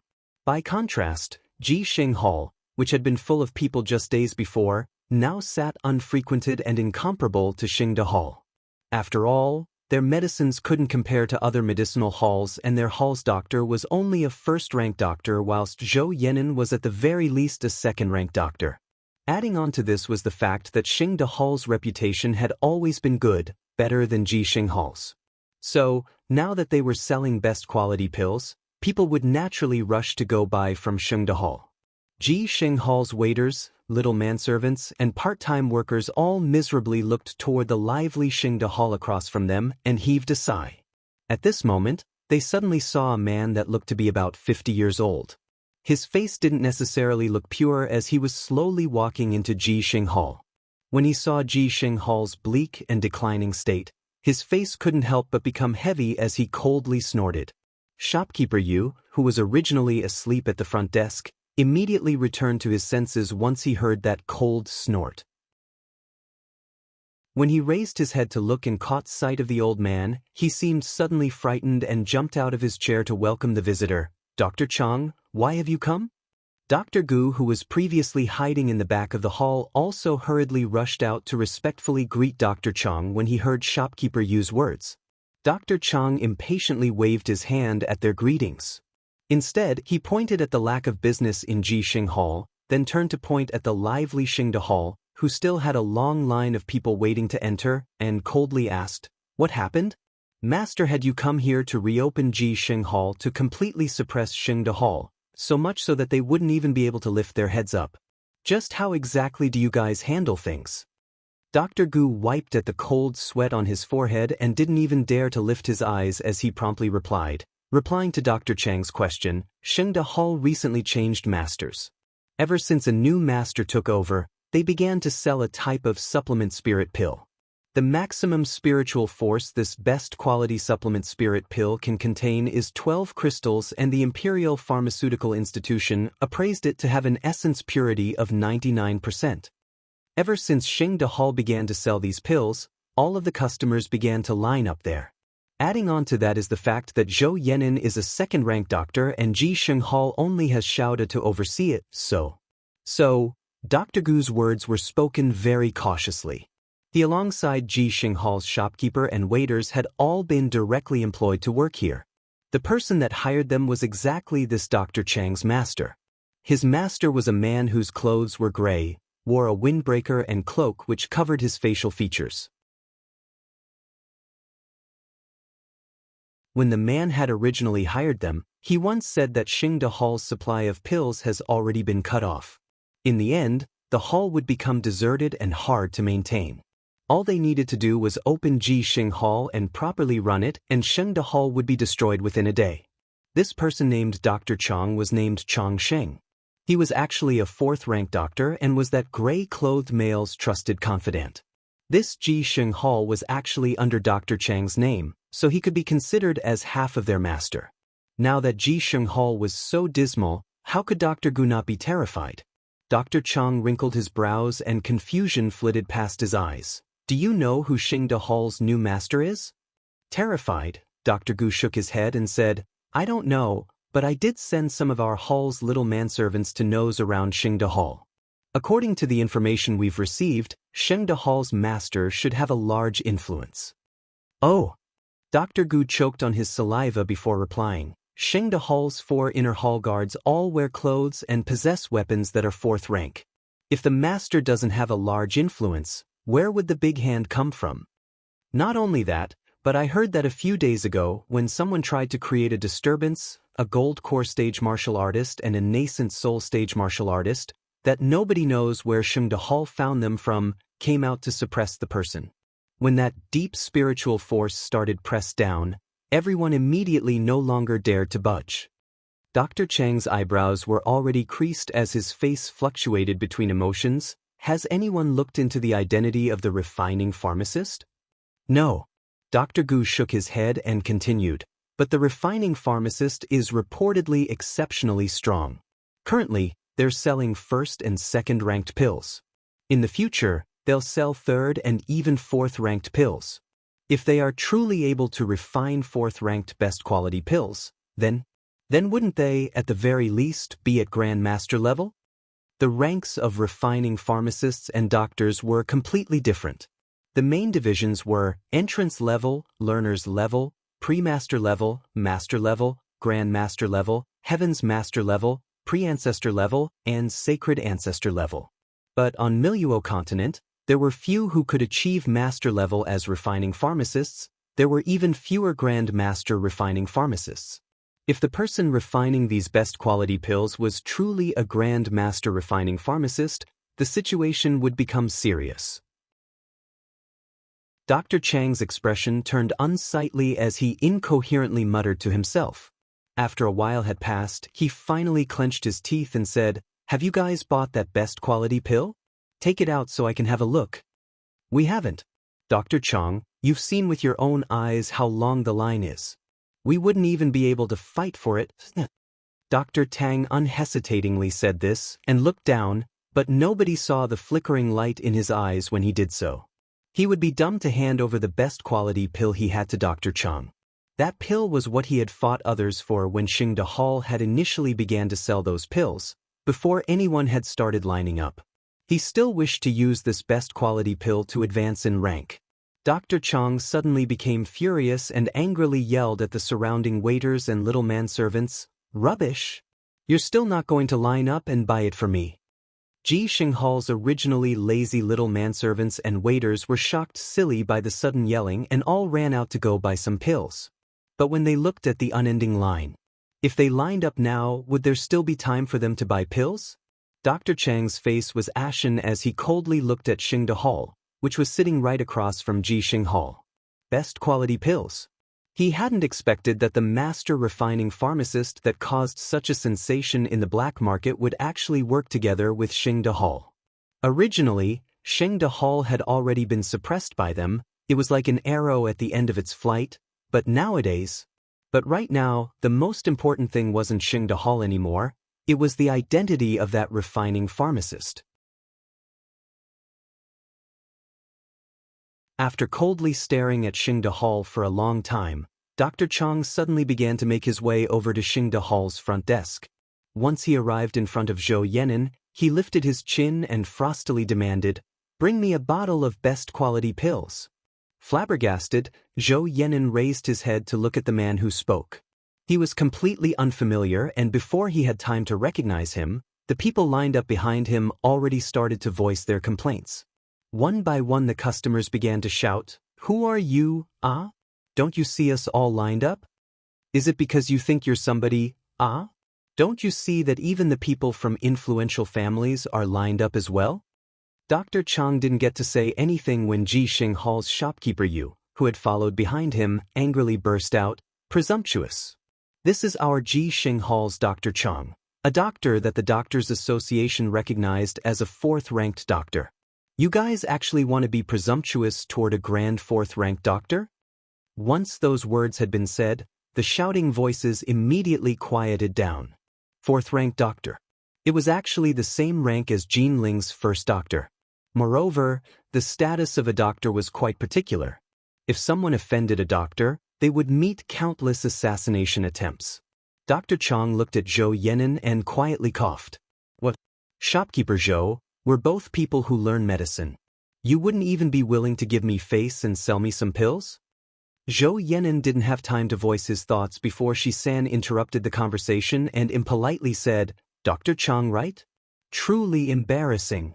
My family's master already said, if you want to buy pills, you must wait in line for your turn. After all, the amount of pills we have is limited and there are a vast amount of customers. If we were to prioritize you and sell a bottle to you, it would be unjust toward the people all lining up, am I right?" Shi-san and Zhou Yenin were different. Shi-san had no concept of a doctor's status. Shi-san only recognized one thing, which was that his family's young miss was the most awesome. Whatever nonsense doctor wouldn't even be fit to carry Hushi's shoes. Once Shi-san's words came out, the martial artists all lined up behind that were angry but didn't dare to speak all felt incomparably carefree. On the other hand, Dr. Chang's face became extremely unsightly, but maintaining a doctor's reputation stopped him from lashing out. All he could do was angrily fling his sleeves as he turned to leave. Before he returned back to Ji Xinghall, he turned back around to look at everyone surrounding Xingde Hall once last time and ground his teeth, inwardly saying, "Very good, Xingde Hall. You actually dare to slight me, so don't blame me if I'm impolite. Later you'll taste how it feels." Shi-san disdainfully cast a glance at Dr. Chang's exiting figure and turned to everyone to clearly say, "Everyone rest assured. We, Xingde Hall, are a medicinal hall that sets out to aid the world and save the people. We believe in fairness. If anyone wants to walk in here and receive special treatment, You'll have to see if our Xingda Hall's guards agree with you. Shisan's speech led to a burst of enthusiastic cheering from everyone. Xingda Hall had always promised fairness and equality, and over these past few days, they had consistently delivered on their promises. Regardless of whether it was people of the imperial family or aristocrats, whenever someone wanted to cut in line, Xingda Hall's guards were quick to lecture them. Even gold core stage martial artists weren't an exception. Holding such a strong position in fairness inequality would, no doubt, offend many influential people. However, Xingda Hall remained calm in the face of fear and continued to stand upright. This attitude caused countless common martial artists to hold an extremely favorable impression of Xingda Hall in their hearts. In the future, when others decide stand against Xingda Hall, there would always be an overwhelming amount of support for Xingda Hall. But this was something that would happen later. 3 days after Dr. Chang had been angered into leaving, a group of angry people suddenly rushed into Xingda Hall. Before giving everyone time to react, the leader of the angry group ruthlessly overturned the front desk. The rest of the people in the group pushed everyone aside and shouted, "Move aside! Move aside! Have you not seen who has arrived? Open your eyes, it's our Murong family's third young master." Someone suddenly resentfully shouted from the crowd, "What's going on with Murong family? Aren't other aristocrats obediently lined up here? Xingda Hall already announced that you must line up if you want to buy pills. Why are you making such a ruckus?" When the leader of the group heard the shouts, he coldly sneered, "Line up? Ha, that really is a joke as big as the sky. I've never heard of a master needing to line up in their own shop. Youngster, have you grown brains yet? I will let you learn today." When he finished speaking, his subordinates rushed over, and without waiting for people to react, they knocked the martial artist, who was speaking, down to the ground and began to step all over and kick at his legs and feet. At this moment, Xingda Hall's guards finally reacted and rushed over, intending to drive these people out. But the people who arrived were actually high-level Meridian stage martial artists. Not only that, they all had high-quality magic weapons. Momentarily, the 4 guards stopped. They could only blankly watch on as they overturned those few Foundation establishment guards and took all of the pills at the front desk. All of the surrounding martial artists, who were watching this group steal, felt injustice rise in them, and some of them wanted to lend a helping hand. The large person that headed the group merely sneered, "What are you guys doing? I'm telling you, if you dare to make a move, don't even think about buying a thing from Xingda Hall in the future. But what are you worth?" The large person didn't get to respond before he heard a male's cold voice sound out from the doorway, based on the fact that I'm this place's owner. They saw that the male looked to be about 20 years old. He had a beautiful appearance, but his eyes were steely and his face was harsh. His hands were clasped behind his back as he slowly walked to the front. Coldly laughing, he said, "This entire Xingda Hall is my Murong family's. Tell me, on what basis would I not be able to ban you from buying Xingda Hall's things? Impossible. Xingda Hall's master doesn't even have the surname Murong. What evidence do you have that says Xingda Hall is Murong family's?" "But I heard that Xingda Hall's previous master was Gu Lufeng, who is actually someone from Murong family. Could it be that the people who purchased Xingda Hall is actually Murong family?" When the large man that headed the group saw everyone's bewildered state, he couldn't help but insolently laugh out. Pointing at the people who had just spoken rudely to him, he said, You, and also you, don't you guys want to buy pills? I won't make things difficult for you guys. As long as you crawl under my crotch and then kowtow to our third young master, I'll let you buy pills. What do you say?"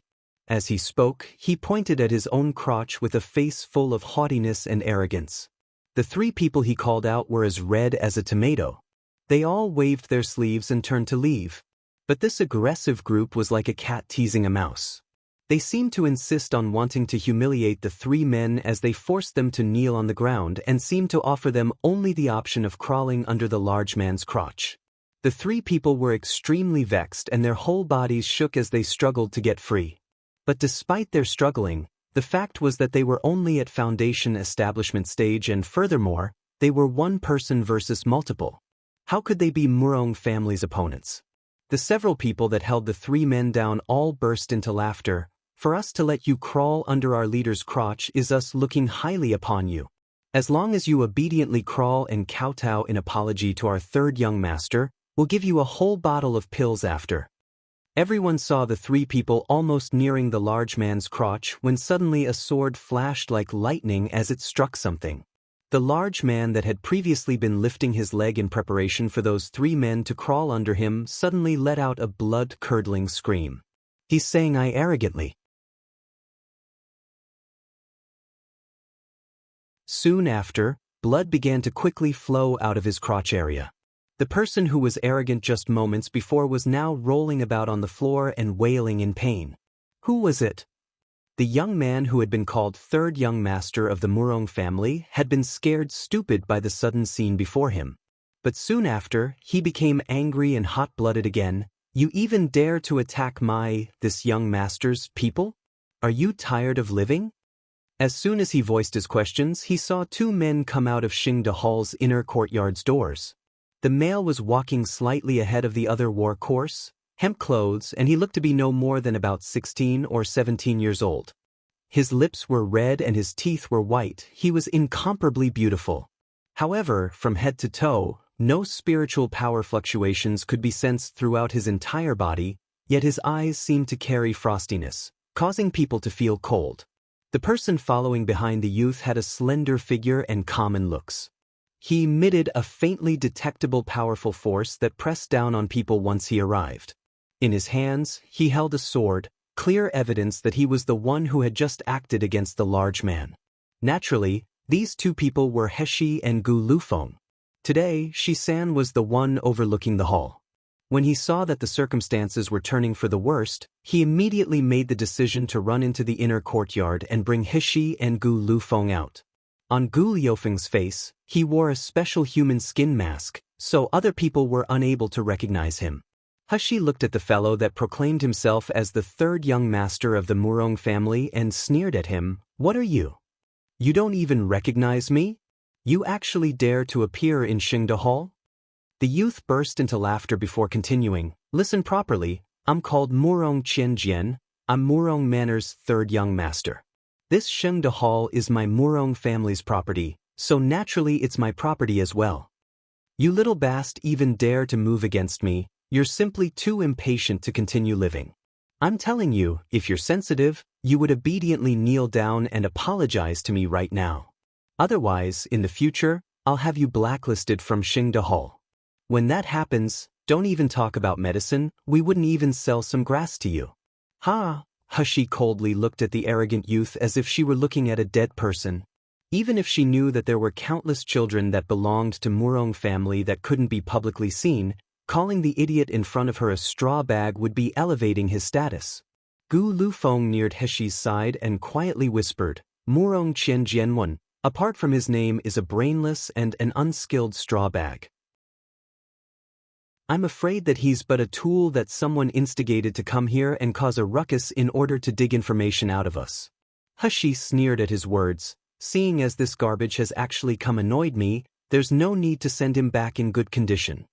When Murong Qianjian saw Heshi and Gu Lufeng whispering to each other, he thought that it was due to the fact that they were intimidated by him. Immediately, he became haughtier and increasingly rampant. Damn, my letting you kowtow and apologize is my giving you face. Since you're hesitating to something unless you're forced, small ones, come slaughter these youngsters for me. You'll be heavily rewarded for it. See these pills? You can have as many as you want. The guards behind Murong Qianjian all enthusiastically cheered and each one of them threw themselves at Heshi like fiends. But before they could even near her, everyone saw a light sword rising in the air. Once the light sword was in the air, it split into a dozen or so separate swords and rushed toward each of the guards. After a moment, all that people heard were loud, ping sounds. Before everyone could collect their thoughts, those fiends already had fright painted all over their faces as they foolishly looked at their abdomens.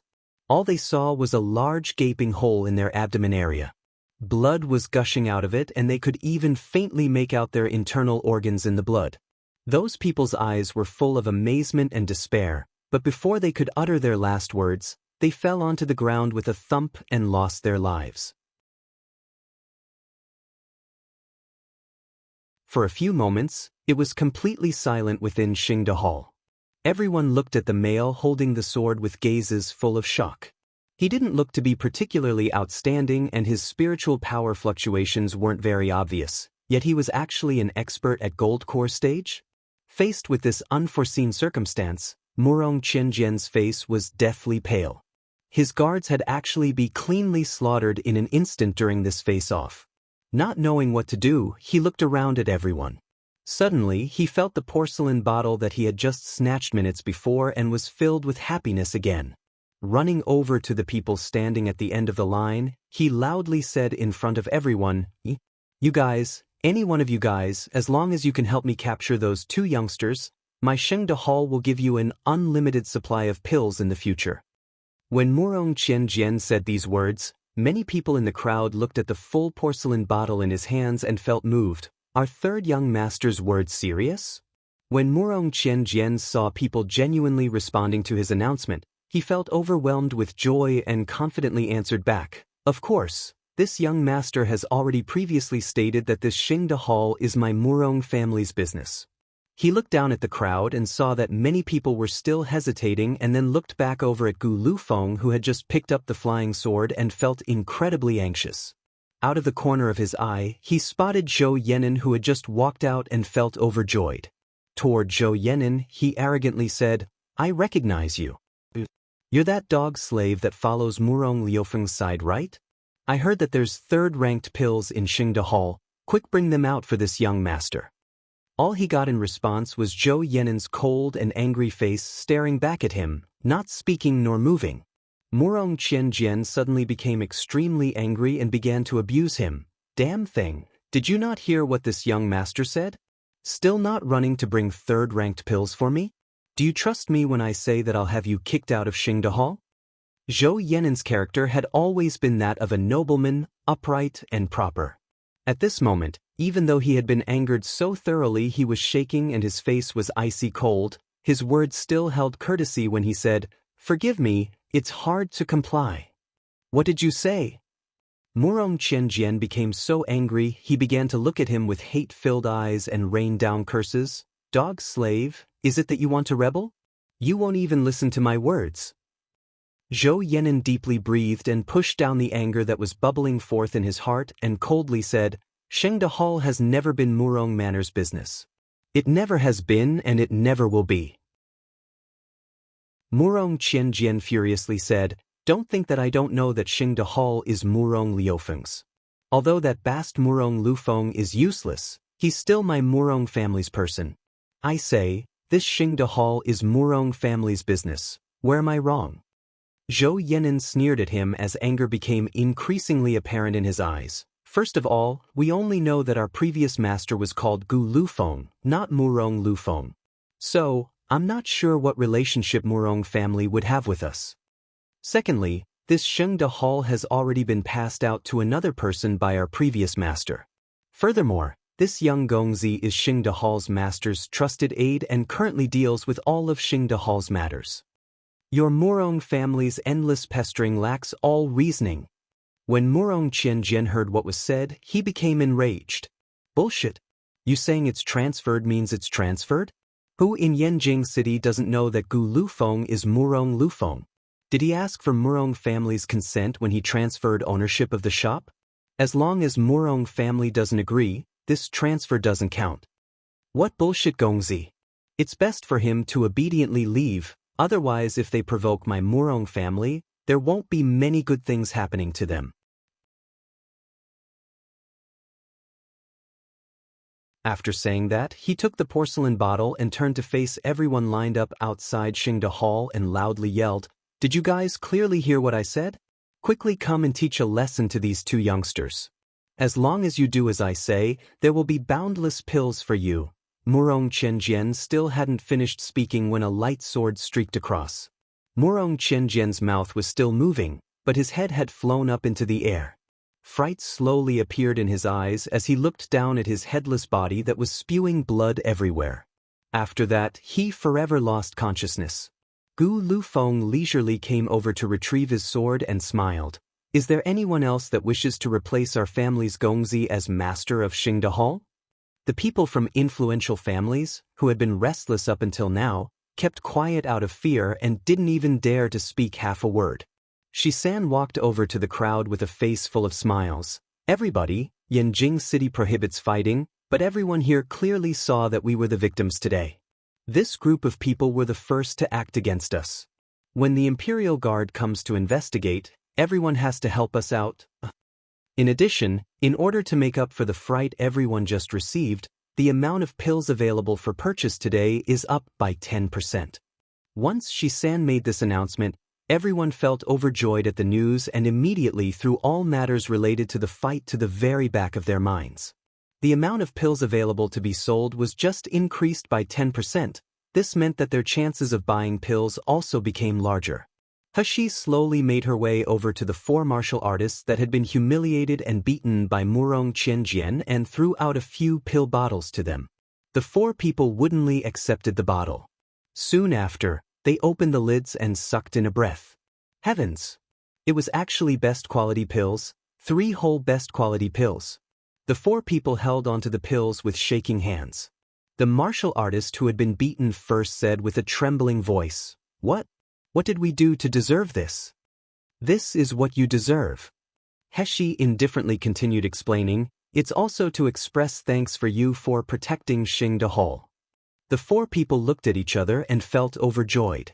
But they all felt that they had just bumped into unexpected good luck. The martial artists waiting in line outside were so vexed they pounded their chests. If they had known earlier, they would have helped out Xingde Hall just then. They would have been the first person to rush up. That was 3 best quality pills. It was worth several tens of thousands of crystals and they had missed it just like that. It was truly unlucky. Heshi then slowly made her way to the entrance of Xingde Hall before turning around and clearly saying to everyone, "My Xingde Hall only sells pills, it doesn't take notice of nor participate in any other affairs. But if someone doesn't watch where they're going and decides to come provoke us, we'll make sure that they'll forever be unable to open their eyes again." Once she said these words, spiritual power suddenly surged in Heshi's weak body, putting powerful pressure on her surroundings. Once this powerful pressure came out, all of the low-level martial artists immediately began to tremble and some of the more cowardly ones even fell flat on their butt. Nascent soul, he's actually at nascent soul stage. Nobody expected that this youth, who was more elegant than young ladies and weaker than women, to have a cultivation at nascent soul stage. For a few moments, everyone kept quiet out of fear and looked at Heshi with reverence. Heshi no longer spoke and faintly smiled at the sight.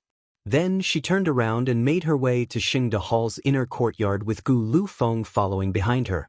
As for the people outside Xingde Hall, they resumed to line up and wait for their turn. Once they entered the back courtyard, Gu Lufeng couldn't help but curiously ask, "Little Yue, you can actually emit a nascent soul stage's spiritual pressure? How exactly did you do that?" Heshi merely mysteriously smiled. Mountain people possess brilliant schemes. Once she said that, she didn't bother waiting for Gu Liufeng's response before minding her own business and leaving. Chapter 452 Nayland Family's Thoughts in Reality.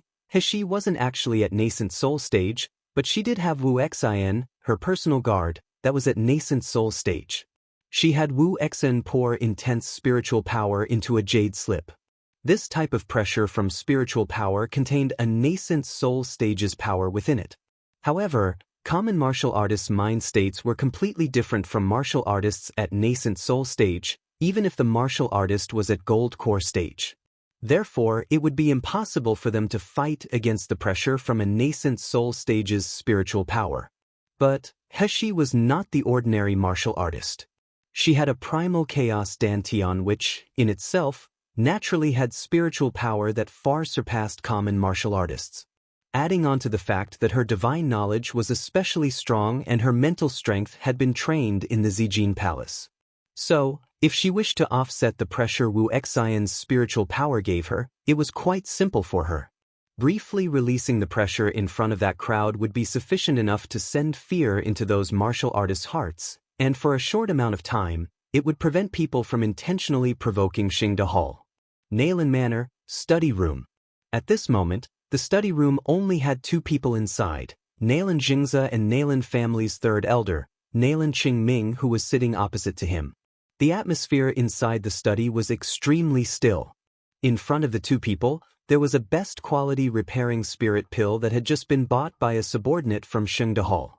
With a grave expression, Nalan Qingming picked up the pill and said, "You're certain that this pill and that slut, cough, and the ones that woman left behind are the same?" Nalan Jingze shook his head and replied, "Not entirely. This pill's essence purity and spiritual power is higher than the ones in Ling you left behind, but the smell both pills contain are very similar." Nalan Qingming ground his teeth. Could that woman have truly left behind a prescription for others? But that would be impossible. Near the time of her death, she had been closely monitored by us. Or could it be that that child, which had been unaccounted for at that time, had received all of Ling Yu's remnants? Nalan Jingze shook his head and with a heavy voice he asked, asking third elder to help investigate the Xingde Hall's master's identity. "You also know that first elder never came back after going to Sealed Dragon Domain's secret territory. Nowadays, I can only trust you, third elder." When he thought about Nalan Yanming going missing in Sealed Dragon Domain's secret territory, Nalan Qingming's face held annoyance. "Now, the only remaining gold core stage martial artists in Nalan family are you and I. If we continue on like this, how will we maintain our position as one of the 4 biggest families? You're the clan head. Do you think there's any way to revive Nalan family? If there isn't, I think it's better to abdicate." Nalan Zhangze felt his forehead throbbing. His eyes turned overcast and ruthless waves of light flashed through it. But by the time he raised his head, his expression had turned humble. He looked like someone from a younger generation who dutifully listened to the teachings of older generations. "Thanking third elder's instructions, I've already thought it through. In a few days, Ziyun complete his studies in his sect and return. When that time comes, I will bring Heshi back, who lives in B Courtyard, and let the pair of brother and sister have a reunion." Nalan Qingming's eyebrows rose and soon after, he let out a meaningful laugh. "That's right, they're brother and sister. Naturally we must have them properly reunited. Perhaps we'll be able to discover something then." However, once his mind wandered to the state of Nalan family, Nalan Qingming's smiling expression immediately disappeared and he became resentful. "If you want your position as clan head to remain steady, it's best for you to retrieve that woman's prescriptions and works as soon as possible. Otherwise, at that time, you couldn't treat Ouyang Haoshuan's illness and even vowed that nobody would be able to treat it. Then, you withdrew from the marriage agreement third miss had with him. In the end, Ouyang Haoshuan is fully recovered from his illness today and his strength is especially vigorous. Now, everyone in Yanjing City laughs that your divine doctor identity doesn't match reality. He's saying you respectfully. If outsiders find out that Nalan family's madam is insane and Nalan Jingze, Jin Ling country's divine physician, can't heal the madam of her illness, I say you can forget wishing that your head position stays. Even your rank as a 4th-ranked doctor would be hard to maintain." When he finished saying what he wanted to, he didn't look at Nalan Jingze's ugly expression. Instead, he coldly snorted and flicked his sleeves before leaving. Left behind to sit alone, Nalan Jingze's gaze rested on the flickering candle. The meat on his face pulsed as his expression turned sinister and twisted. "And Ling Yu, Nalan Heshi, remnants. He could definitely retrieve them. After all, he still had the most important information in his hands that he could use against her." At the same time, after having received best quality pills in the faraway Tsangming country's Feng family, fog and mist rose up in spirals around the mountains, like a fairy. Rich spiritual qi circulated in the mountains and forests of this area. Feng Tianba and Feng Yunjing both sat upright on one of the rocks. They were looking at a distant figure that could barely be discerned through the fog and mist. Feng Tianba was silent for a good moment. After he saw that the people inside didn't make any noise, he couldn't help but ask, "Honored sir, how is it?" For a short amount of time, it was silent amongst the clouds and mist.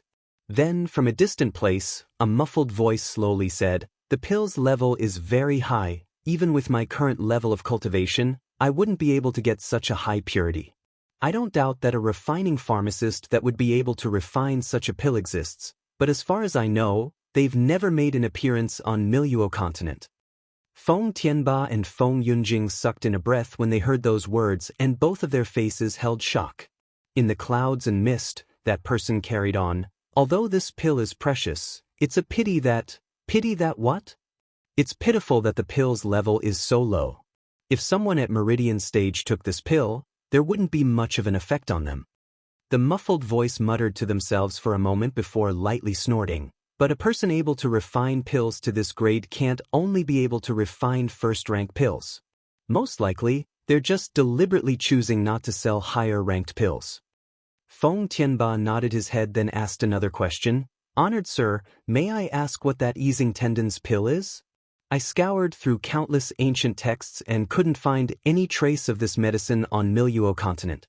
Do you think this pill is from that pill prescription that was previously rumored to be from Sealed Dragon Domain?" In the mist and clouds, a voice filled with certainty immediately answered his question. "It's very probable. As far as I know, a pill used to improve martial artists' meridians hasn't appeared on Miluo continent before. Oh right, regarding the person who inherited Sealed Dragon Domain's secret territory, have you guys been able to find any information on them?" "No." Feng Tianba regretfully and guiltily shook his head in response. "We've investigated everyone who entered the secret territory, but no matter how we look at it, none of them would have had the ability or opportunity to receive Sealed Dragon Domain's secret territory. Even Nangongyu, who was the strongest person to go to the secret territory that day, wouldn't have had the time to receive control of the secret territory because he spent the first half of the time with Nie Jinchen and Feng Lianying." Feng Yunjing, who had been silent the whole time, suddenly opened his mouth. "Honored sir, may I ask if this refining pharmacist could have any relation to Genius Dr. Shi? Whether or not they have a connection, I'm not sure." The person concealed within the clouds and mist continued. "However, if the Genius Dr. Shi you speak of is at Foundation establishment stage, then she couldn't possibly be the refining pharmacist. This is because it would be impossible for her to refine such a pure pill with such outcomes using her spiritual fire. That person has to have reached a rank equal to mine, at least in refining, and at the very least, their cultivation has to be at gold core stage."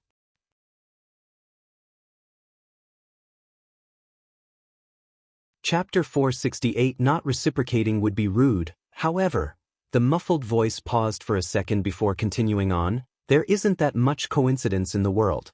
That Genius Dr. Shi you speak of has too perfect timing. Even if he isn't the refining pharmacist, he certainly has a connection with the refining pharmacist. Go secretly dig for information, but before you find out what's happening on the opponent's side, don't act blindly."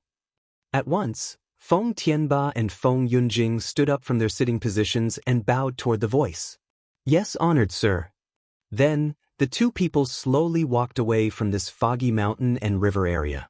On the way back, Feng Tianba said, "Yunjing, this time when you go to Jinling country, you must discover Genius Dr. Shi's identity. The best scenario would be to bring him back to Feng family." "I understand, father." Feng Yunjing coldly agreed to the order and bowed his head, but a flash of cutting edge went through his eyes, went undetected when he did so. "Shi, you wait for me. Soon, I'll make you into one of my people." In the dead of the night, two figures silently landed on the windowsill of Xingde Hall's second floor.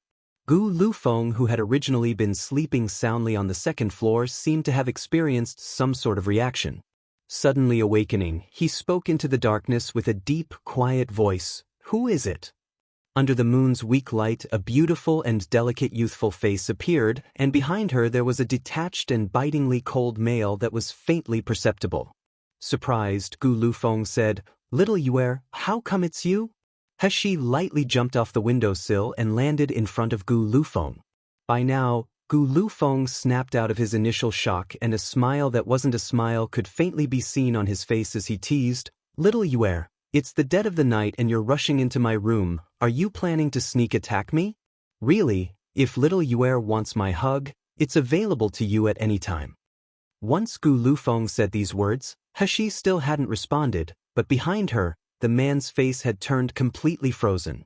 An imposing manner erupted from his body shortly after, and an immense pressure began to build up in the room. Even the temperature dropped several degrees. His eyes were like pairs of ice as he ruthlessly stared Gu Lufeng down. "Young Master Gu, please act accordingly. How can our Wang Fei be someone you can tease as you please? If you continue to speak so rudely, don't blame me for being impolite." Before Gu Lufeng could respond, He ruthlessly gave a cold glance at both of them and coldly said, "Shut up. Get down to business." Wu Exen and Gu Lufeng both looked at each other. The latter rubbed his nose and mischievously laughed. "Little Yue, your guard really can't take a joke. He's just like his family's master." Out of the corner of her eye, He saw that Wu Exen was about to erupt from anger and promptly began to diffuse the situation. "Don't be noisy.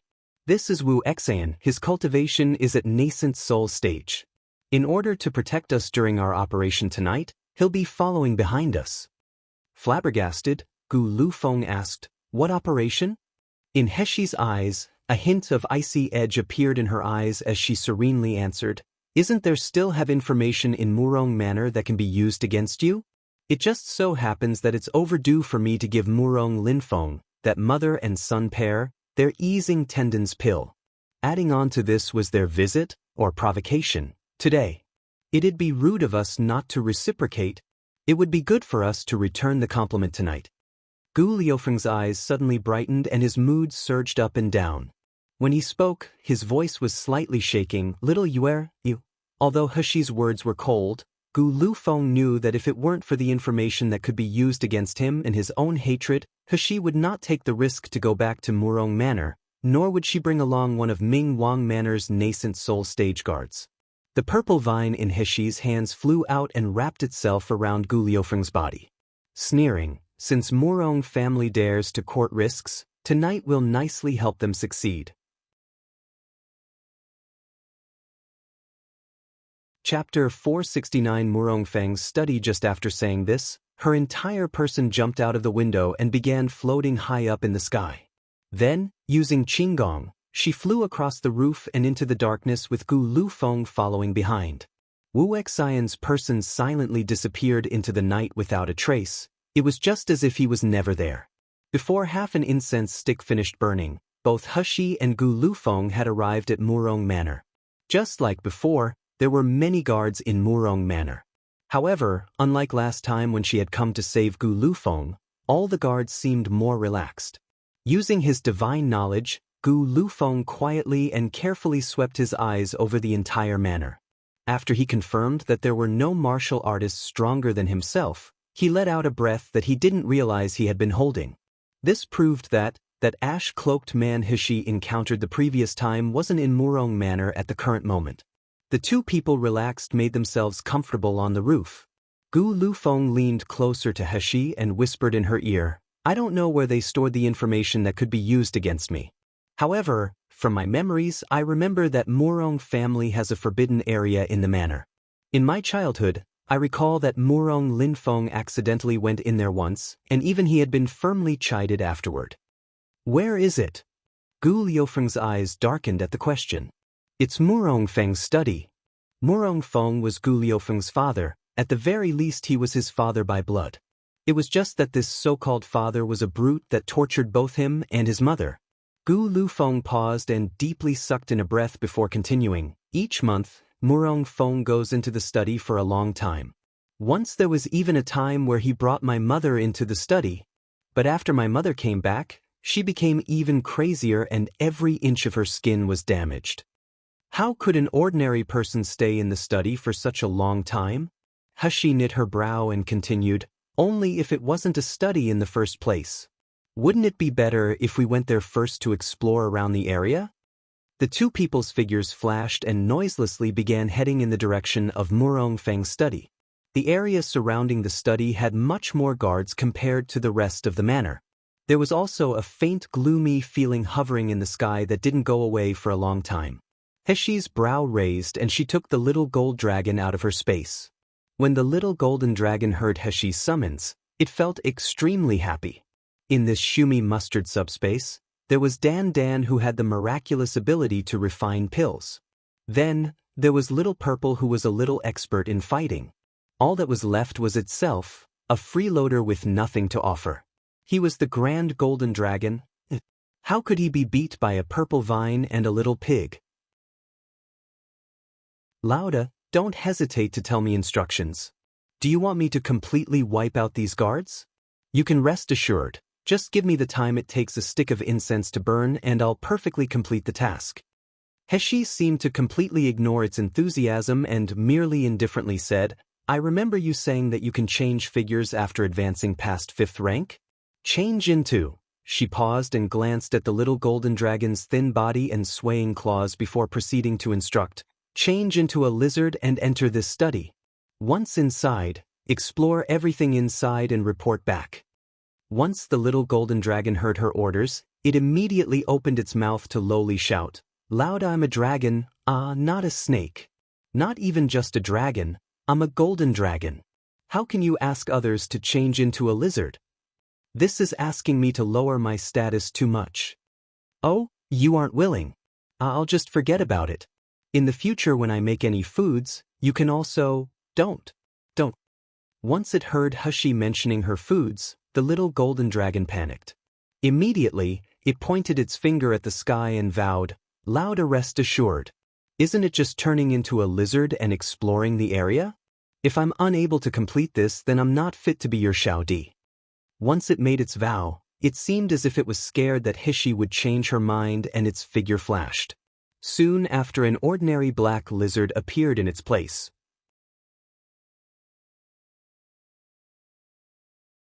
Chapter 470 Brutes. The little golden dragon now had the ability to transform itself into other animals. However, it was limited to small animals and animals that had similar body types to its own. If it were to transform into a large elephant, its spiritual power would be wiped out in just 3 seconds and it would return back to its original form. The ordinary, black lizard ran over to the front of Murong Feng's study. Then, it slipped in through one of the cracks without anyone noticing. After a short amount of time passed, Hishi was contacted by the little golden dragon and received news. Lauda, it's absolutely empty in here, there are no people. But, I do sense cold permeating below this room. Heshi and Gu Lufeng both turned to look at each other. A rock quietly flew out of Hishi's sleeves and went under a distant underbrush. Chila sounded out in the quiet night, alarming the surrounding guards. The few people quietly shouted, Who is it? Each of the guards began to make their way over to the direction of the underbrush. At the same time, Hishi and Gu Lufeng seized the opportunity to slip into the study unnoticed. Simultaneously, the purple vine came out and created a barrier around the study. Little Yuer, quickly come and see. Gu Liufeng's voice suddenly echoed in Hishi's ears. Hishi turned around and saw that his hand was pressing down on a black, flying serpent sculpture. The soaring serpent sculpture was resting on a shelf that displayed various other antiques. If one merely glanced at the sculpture in passing, it would be considered completely ordinary. But, if one carefully examined it, they would discover that this flying serpent sculpture actually wasn't made out of iron or jade. Its surface was exceedingly glossy, as if people frequently touched it. Gu Liufeng's face became heavier and he slowly remarked, I once witnessed Murong Feng cleaning the dust off this soaring serpent. Once he said this, his hand suddenly violently turned the flying serpent's head around. Immediately after he did so, ka sounds were heard. A moment later, the shelf moved on either side, opening up a dark passageway. The passage used limestone slates as steps. When these were stepped on, it caused a bone-chilling feeling to emerge in a person. Both of their faces were grave. Following the steps, they quickly walked further down. Soon, Heshi was able to hear several young children's voices crying and begging for forgiveness. I'm begging you guys, spare me. Spare me. I don't want money and I don't want to eat. Please spare me, ooh, elder brother, I feel very unwell. I can't breathe. Elder brother, you guys are brutes. Don't touch my younger sister. Younger sister. Younger sister. You guys are a group of brutes, you won't receive good deaths. The two looked at each other for a second before they stopped making all sounds. Then, they quickly hid themselves in the shadows and watched what was happening under the light. The scene caused Gu Lufeng to suck in a breath. His face became incomparably dark and angry. Even Heshi, who was used to such bloody and cruel scenes, deeply pursed her brows. From their position they could see that the nearby basement had been divided into two separate sections. The left side was set up like a refining pills room. Several grizzly bearded old men were currently maintaining a spiritual fire whilst watching the circumstances in the pill cauldron. It was just that the right side of this basement was like a bloody slaughterhouse, creating a stark contrast with the left side. There were over 100 cages that were all densely packed on the floor. In each cage there were 2 children locked inside. There were a mix of boys and girls in the cages. The oldest children Heshi could see were about 8 of 9 years old, while the youngest seemed to be 3 or 4 years old. They looked like animals that were just shoved and locked in a cage. Some of the children were crying, others were begging for forgiveness, a few were angrily shouting insults, and there were even a couple that were blankly staring off into space, completely at a loss at what to do. Beside all of the cages there were 7 or 8 children suspended in the air. Each of their carotid arteries, major blood vessels in the neck, had been cut open, allowing for blood to freely flow out. The blood dripped down into a copper basin on the floor, taking only moments to completely fill to the brim. Chapter 471 Little Boy Warning: This chapter is somewhat graphic and contains upsetting content/topics. Read at your own risk. In the beginning, the pitiful kids were still able to scream and howl in pain. But as time went on, all their blood had flowed out and their faces were pale. They were no longer able to speak, and in the midst of all the pain, they lost their lives. But even at this state, those uncivilized brutes still didn't let them off. While their corpses were still warm, those uncivilized brutes cut off pieces of their flesh, in practiced motions, and threw them into another basin. If there was still a few drops of blood, they would carefully let it drip into the blood-filled basin before throwing the flesh into the second one. The entire process seemed extremely practiced. It almost felt as if they were machinery. It looked like an assembly line at a factory and felt like they had done this 100,000 times before. When all of the children had been taken care of, those uncivilized brutes let out a few devilish laughs. They then turned around to walk toward the cages full of children. The children all moved backward in their cages, pushing themselves against the back of the cage walls in an attempt to hide themselves. They let out mournful shrieks, trying to evade this miserable destiny. But when those brutes heard the children's screams, it seemed to add to their happiness. One of the brutes grabbed onto a 5 or 6-year-old little girl and held her up. Holding onto her legs, he held her completely upside down while examining her. As he did so, he burst into giddy laughter. "Look at this little girl's tender flesh. When all her blood has dripped out and we've finished skinning her, let's roast her meat and eat it. It must be the world's finest delicacy. Mine isn't that bad either." Another one of the men grabbed onto a 4-year-old boy's collar. In one motion, he took the boy's clothes off. Swallowing his saliva, he commented, "Look how tender his flesh is. If we use it to cook stew, this meat will certainly be tasty and soft. It'll be a delicacy." When the 2 children heard their words, they became even more terrified and began to loudly cry. They struggled to get out, but they looked like chicks in an eagle's talons. What possibility could they have of escaping? The 2 people who captured the children burst into loud laughter. They looked at the children's struggling appearances and seemed to get immense satisfaction from it. Suddenly, one of the men felt a sharp pain on their lower leg. Following this, the little boy he had been holding in the air was snatched away. The uncivilized brute angrily lowered his head to look at who had done it and quickly looked into a pair of fierce eyes that resembled those of wolf cubs. All he saw was a boy that was roughly 8 or 9 years old. He wore tattered clothes and his whole face was full of mud and dust. The sharp pain he had felt just then had come from this boy's teeth biting his leg. The boy then took advantage of the fact that he was distracted and quickly snatched the little boy out of his grip. "You son of a bye, are you impatient of living? You actually dare to bite me?" Soon after, The uncivilized brute raised his palm and ruthlessly swung at the boy's face. All that was heard was a loud sound as the little boy was thrown back into the cage with a bleeding mouth. But, like before, he still glared at the uncivilized man without a hint of cowering in his eyes. He even hid 3 children behind him.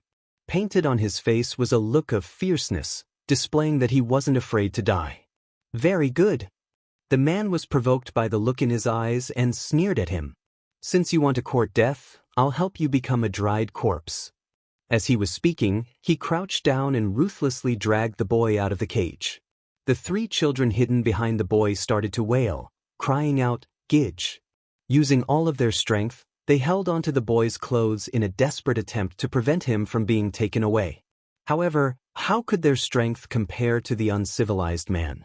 The little boy was very quickly picked up like a chick and dragged out of the cage.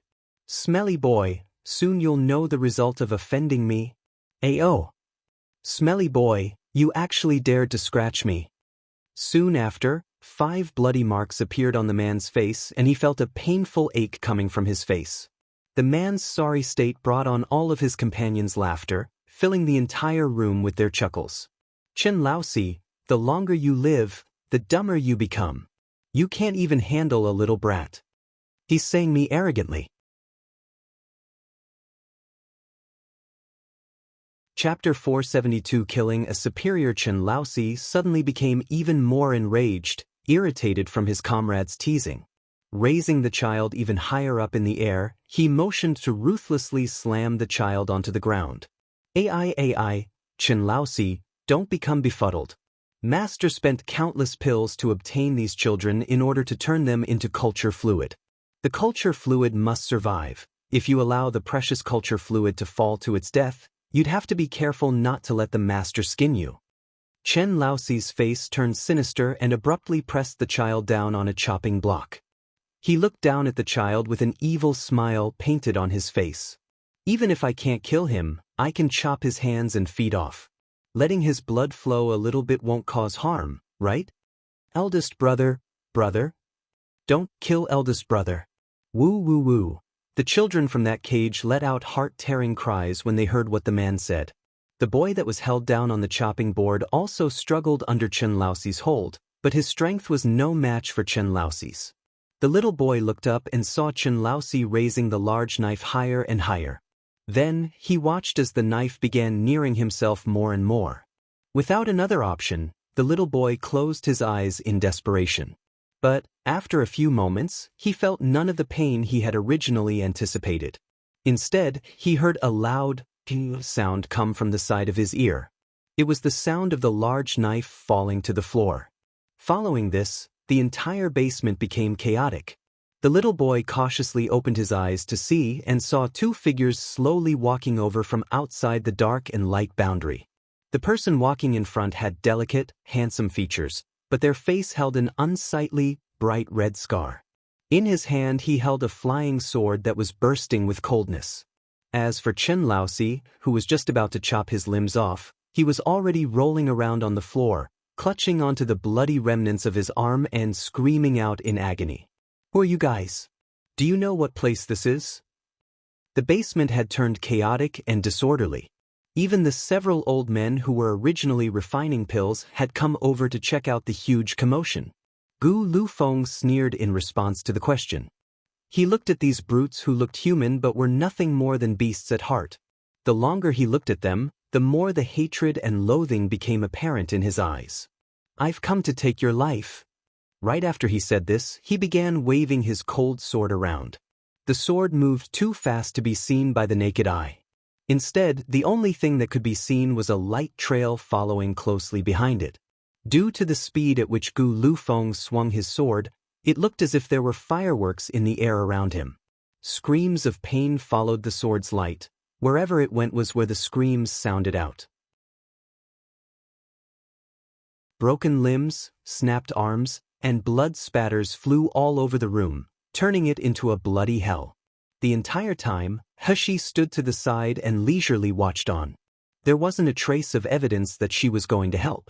Unexpectedly, before she even moved her hand, A small person's shadow advanced toward an old man who was just about to press a mechanism and knocked him out of the way. The pill-refining old man fell to the floor and began screaming out in pain. At this time, the little boy hopped off the chopping block and took a machete along with him. He walked over to the man and began to ruthlessly chop it on the old man. Blood splattered everywhere and the warm, fishy-smelling substance sprayed onto the little boy's face. For a moment, he blanked out before returning back to his senses. There wasn't an iota of fear in his eyes, there was only a thick sense of hatred. The little boy felt eyes on the back of his head and turned around to see, only to meet Hishi's smiling yet not smiling eyes. The youth residing outside of the dark and light boundary had clean, white jade-like skin and bright red lips. But their eyes oozed iciness. It felt like crystal-clear spring water that was both remote and cold. Those bright red lips were slightly turned up. The expression they looked at him with was so aloof, so indifferent, yet it was what enticed him into wanting to approach them more, to long to near them.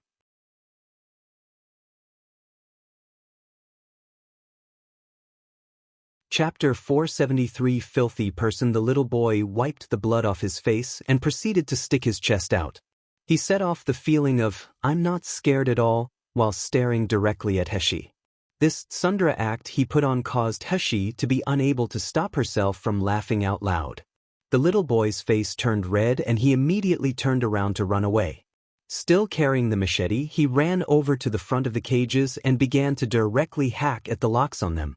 Once he opened them, he took each of the children out, one by one. By this time, Gu Lufeng had already single-handedly brought all of the people in the basement down.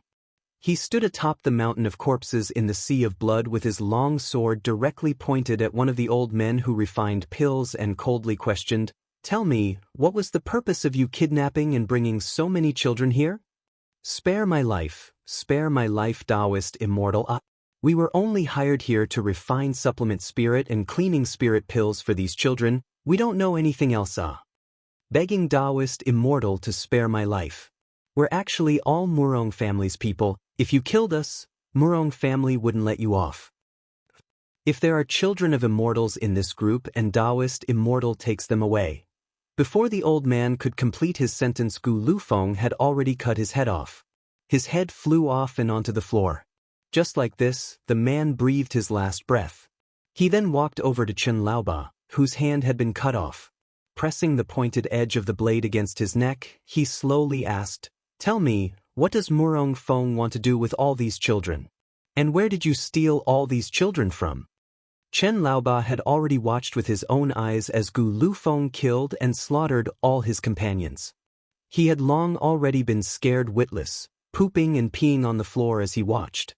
He cradled his own snapped-off arm and with a trembling voice he said, "I don't know anything.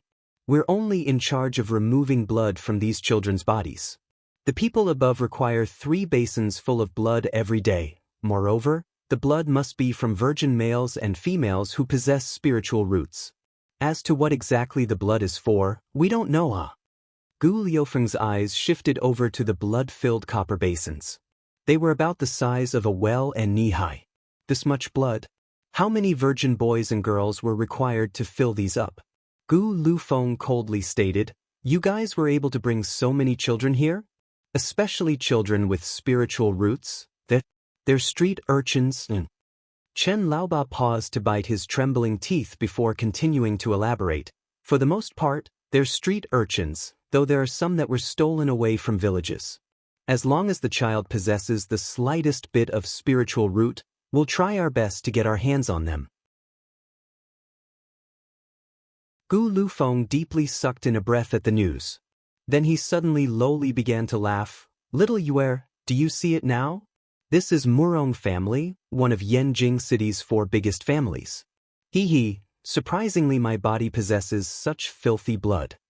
Hishi slowly walked over to Gu Lufeng. At the same time, the purple vine flew out from her wrist and pierced into Chen Laoba's body. Chen Laoba was overwhelmed with shock. After, his eyes widened as he felt the blood in his body slowly being absorbed by that purple vine. Spare my life." His words were hoarse and broken, But as more and more of his blood was sucked out of his body, he lacked even the power to speak words. Chen Laobao remembered that he had once cut some of the children's throats like so. He watched as they struggled, howled in pain, and still watched as their blood slowly flowed out, eventually bringing an end to their young lives. At the time he was so excited, so proud of himself, but now times had changed and karma had come so quickly. Once the purple abyss vine finished sucking the body dry, successfully turning it into a dried-out corpse, it shook its leaves and disdainfully cast the body aside. It then flew over to Heshi, happily returning into her hands. Heshi moved to pet the vine's shaking leaves before turning to address Gu Lufeng, slowly saying, "On the world there isn't filthy blood, only filthy people. Nobody can determine their birth, but at the very least, we can determine what path we walk on." 1. Street urchin. A child who spends most, if not all, of their time on the streets, usually located in slum areas. Chapter 474 Losing Business Deal? Gu Lufeng was startled when he heard Heshi's words, then he thought about Heshi's life. His eyes gleamed and he heavily nodded his head. Since his blood was so filthy, he should personally go destroy the source of this filthy blood. Heshi let the purple abyss vine loose to clean up any people still alive in this basement and prepared to leave. Just as they were ascending the stairs, a child's clear voice sounded from behind them. "Elder brother, can we follow you guys out?" Heshi turned back around and saw the same little boy that had just taken a knife and hacked at the old man. His small head was tilted up as he looked at them with stubborn eyes. Standing behind the boy were quite a few children, but in their eyes, there was cowardice. They were like the little tail behind the little boy. Gu Lufeng looked over at Heshi and didn't say anything. Heshi was now his master. Naturally these situations would be handled as she saw fit. Both of Heshi's hands wrapped around her chest. She coldly looked at the little boy and asked, "Why would I allow you to follow me?" Because I can help you when I grow up." When the boy first started out, he nervously stuttered, but as he continued making his point, he became more and more confident. His eyes were wide open and they reflected determination. We can give our bodies to you, in a working sense. We'll work for you in the future. Moreover, I'm aware that outside this prison there is a large courtyard. Even if we wished to run, we wouldn't be able to. We need to follow you guys because you guys are very strong." Gu Lufeng considered for a moment before softly saying to Heshi, "These children are the results of Murong family's evil doings. I want to return them back to their mother's and father's sides." When Gu Lufeng saw Heshi nod at his idea, he then turned to address the children. "You guys should first obediently wait here. When we finish sorting out all our matters, we'll come back to fetch you. From there, we'll work on sending you back to your mother's and father's sides." The distant kids, who were originally scared, cried tears of joy when they heard Gu Liufeng's announcement. Some even went as far as to kowtow toward Gu Lufeng and Heshi. They didn't know how many days had passed since they had been captured, but they had long given up all hope. They thought they wouldn't have the chance to see their relatives anymore in this lifetime. But who would have known that they would be able to come back from death's door? Not could they escape this fate, but they also had the chance to return to their families again. After the children relaxed, they couldn't help but all hug each other and cry. Gu Lufeng felt a headache coming and rubbed his head. He was just about to pull Heshi and leave when he heard the same little boy start speaking again. "We don't have a family, nor do we have a place to return to. We only wish to follow elder brother. Begging elder brother to bring us along." Heshi's eyebrows jumped and her eyes showed traces of astonishment. The children at the very back were joyously crying because they were going to return back to their mothers and fathers. But the boy at the very front, as well as a few of the children standing directly behind him, had completely clear eyes. There wasn't a bit of envy or timidness in their eyes. Heshi used her divine knowledge to sweep over these few children's bodies and discovered that their aptitudes weren't bad. The worst child had 3 spiritual roots. The best one was that little boy. He actually had dual attributes of wind and fire. Not only that, his spiritual root's essence purity was quite high. Heshi hugged her chest. "Right now you guys are useless. If I took you in, I would have to feed and clothe you. Wouldn't this be a losing business deal?" At once, the little boy refuted her words. After we've become strong, we can give our lives to you. It doesn't matter what you want us to do, we'll do anything. Hashi sneered at him. How do I know whether or not you're able to become strong? If I was to raise you until you're older and you turn out to be a group of thankless wretches, wouldn't I be eating a big loss then? We aren't thankless wretches. We are good children. We'll listen to you. The children behind the little boy weakly retorted Hashi's questions.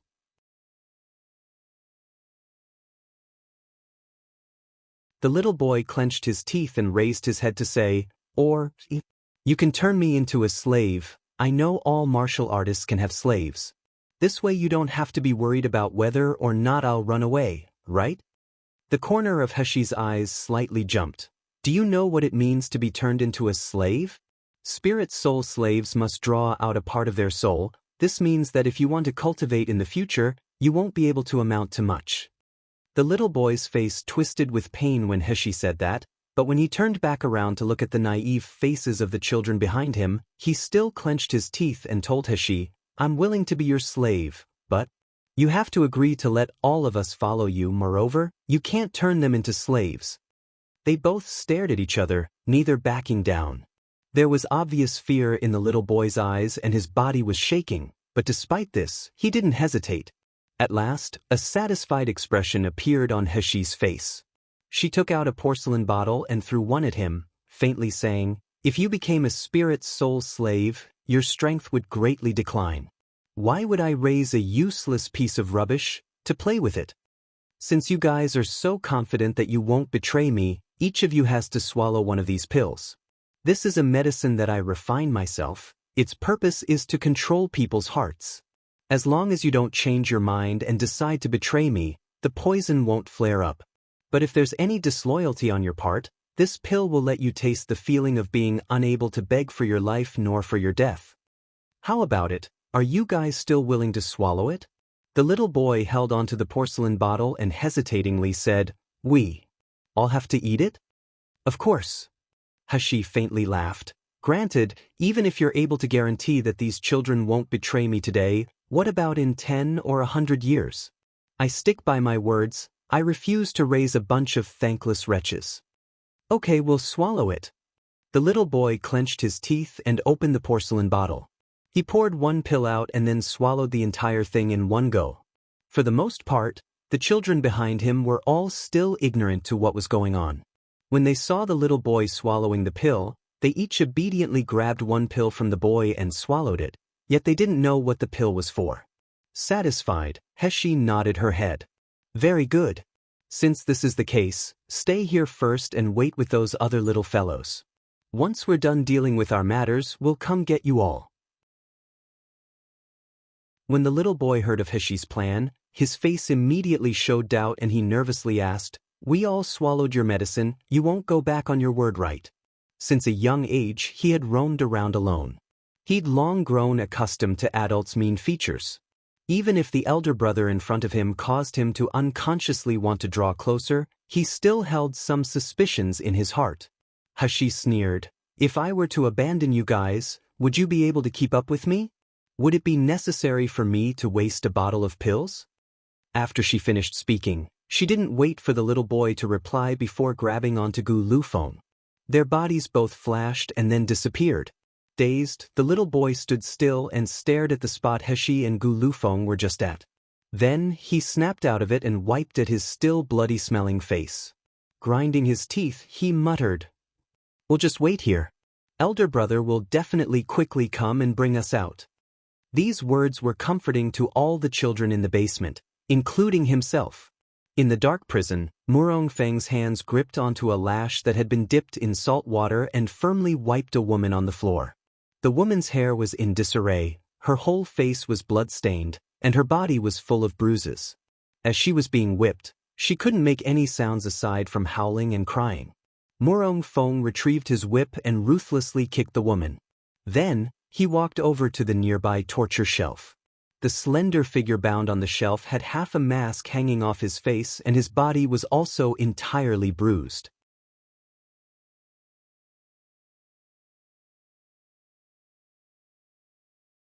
Chapter 476 Torture. His eyes were filled with pleading and dread and his mouth was wide open.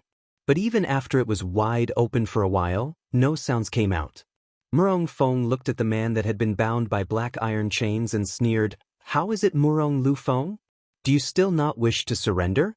Do you want to continue watching your mother being whipped?" The man bound up desperately wanted to speak, but even though his mouth was wide open, he couldn't say a word. He was so frustrated that even tears began to roll down his face. But apart from twisting his face, he couldn't make any other sounds. Forget it. Murong Fong serenely said, "I originally wanted to ask about that genius Dr. Shi's identity. But since you can't see good from bad, I'll just act as if I never had you, this son." As Murong Fong was speaking, his face exposed a sinister and demonic expression. In one fell swoop, he ripped the man's half-on mask off. Soon, a beautiful face appeared in front of him, but his face was riddled with bright red scars. Now that our Murong family has the cold food pill prescription, that genius Dr. Shi isn't significant anymore. But you're just like that coquettish and sly mother of yours. Since birth till now, you've seduced countless people, correct? Since it's like this, I'll just send you to the Black Law Protector, Mr. Liao. He loves to play with handsome men the most. If he's happy with you, he'll feel more inclined to give us pill prescriptions that are better than cold food. You unfilial son can be considered to have made some contribution to Murong family, As Murong Fong was speaking, the man tied to the torture rack opened his eyes wide and his whole body was shaking. Once Murong Fong finished his sentence, he immediately began to struggle. His mouth was wide open, as if he wanted to yell out. However, apart from the clanking of the black iron chains, his throat seemed as if it had been pinched closed. Apart from ear-piercing sounds, he couldn't produce any other sounds.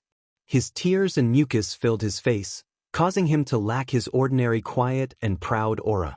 Instead, he seemed like a petty and low coward. It was truly pitiful. When Murong Fong saw him looking like this, he thought that he had finally scared him senseless with his torture and he became filled with pride. Taking a pill out, he stuffed it in Murong Liufeng's open mouth. "Swallow this changing result pill. You won't be able to revolve your spiritual force in 7 days. Even if you're at the summit of Gold Core stage, it's useless. All you can do is lie down on Mr. Liao's body and tactfully cater to him. After 7 days, I'm afraid that Mr. Liao would have already used double cultivation method and dried you out completely." Gu Yulan and Murong Lu Fong, this is the result of you two sluts rebelling. Finished speaking, Murong Fong waved at something behind him and coldly said, "Get this cheap woman locked up for me again. As for this bast, properly tidy him up and nicely send him over to Mr. Liao for me." As he watched Gu Lufeng being carried out, Murong Fong felt something unpleasant in his heart. Turning around, he walked over to the alchemy room. Over these past few days, he had been so busy, his feet barely touched the ground. The entire time, he had been busy with refining the cold food pill. He had long already come across cold food pill, he had even fed Gu Yulan it for 20 years. However, he had always only been able to get the finished product of cold food. He had never thought that his Murong family would be able to refine them. Nowadays, each influential family in Yanjing was becoming stronger and stronger, especially the newly risen Huangfu family. Huangfu even had a few experts at the summit of Gold Core stage. And their Murong family was becoming weaker and weaker as time went on. Gold Core stage martial artists were few and far in between. The medicinal hall marketplace had been completely dominated by Nailan family and Xingda Hall, and they were completely unable to get involved with the army. You're tuning in to the Passion Pages YouTube channel. We're so grateful for your support, and don't forget to subscribe to join us on this incredible journey through captivating stories. Your generosity through donations truly makes a world of difference, as it's the primary source of revenue that allows me to expand and enhance this channel for you. Thank you from the bottom of my heart for being a part of this adventure.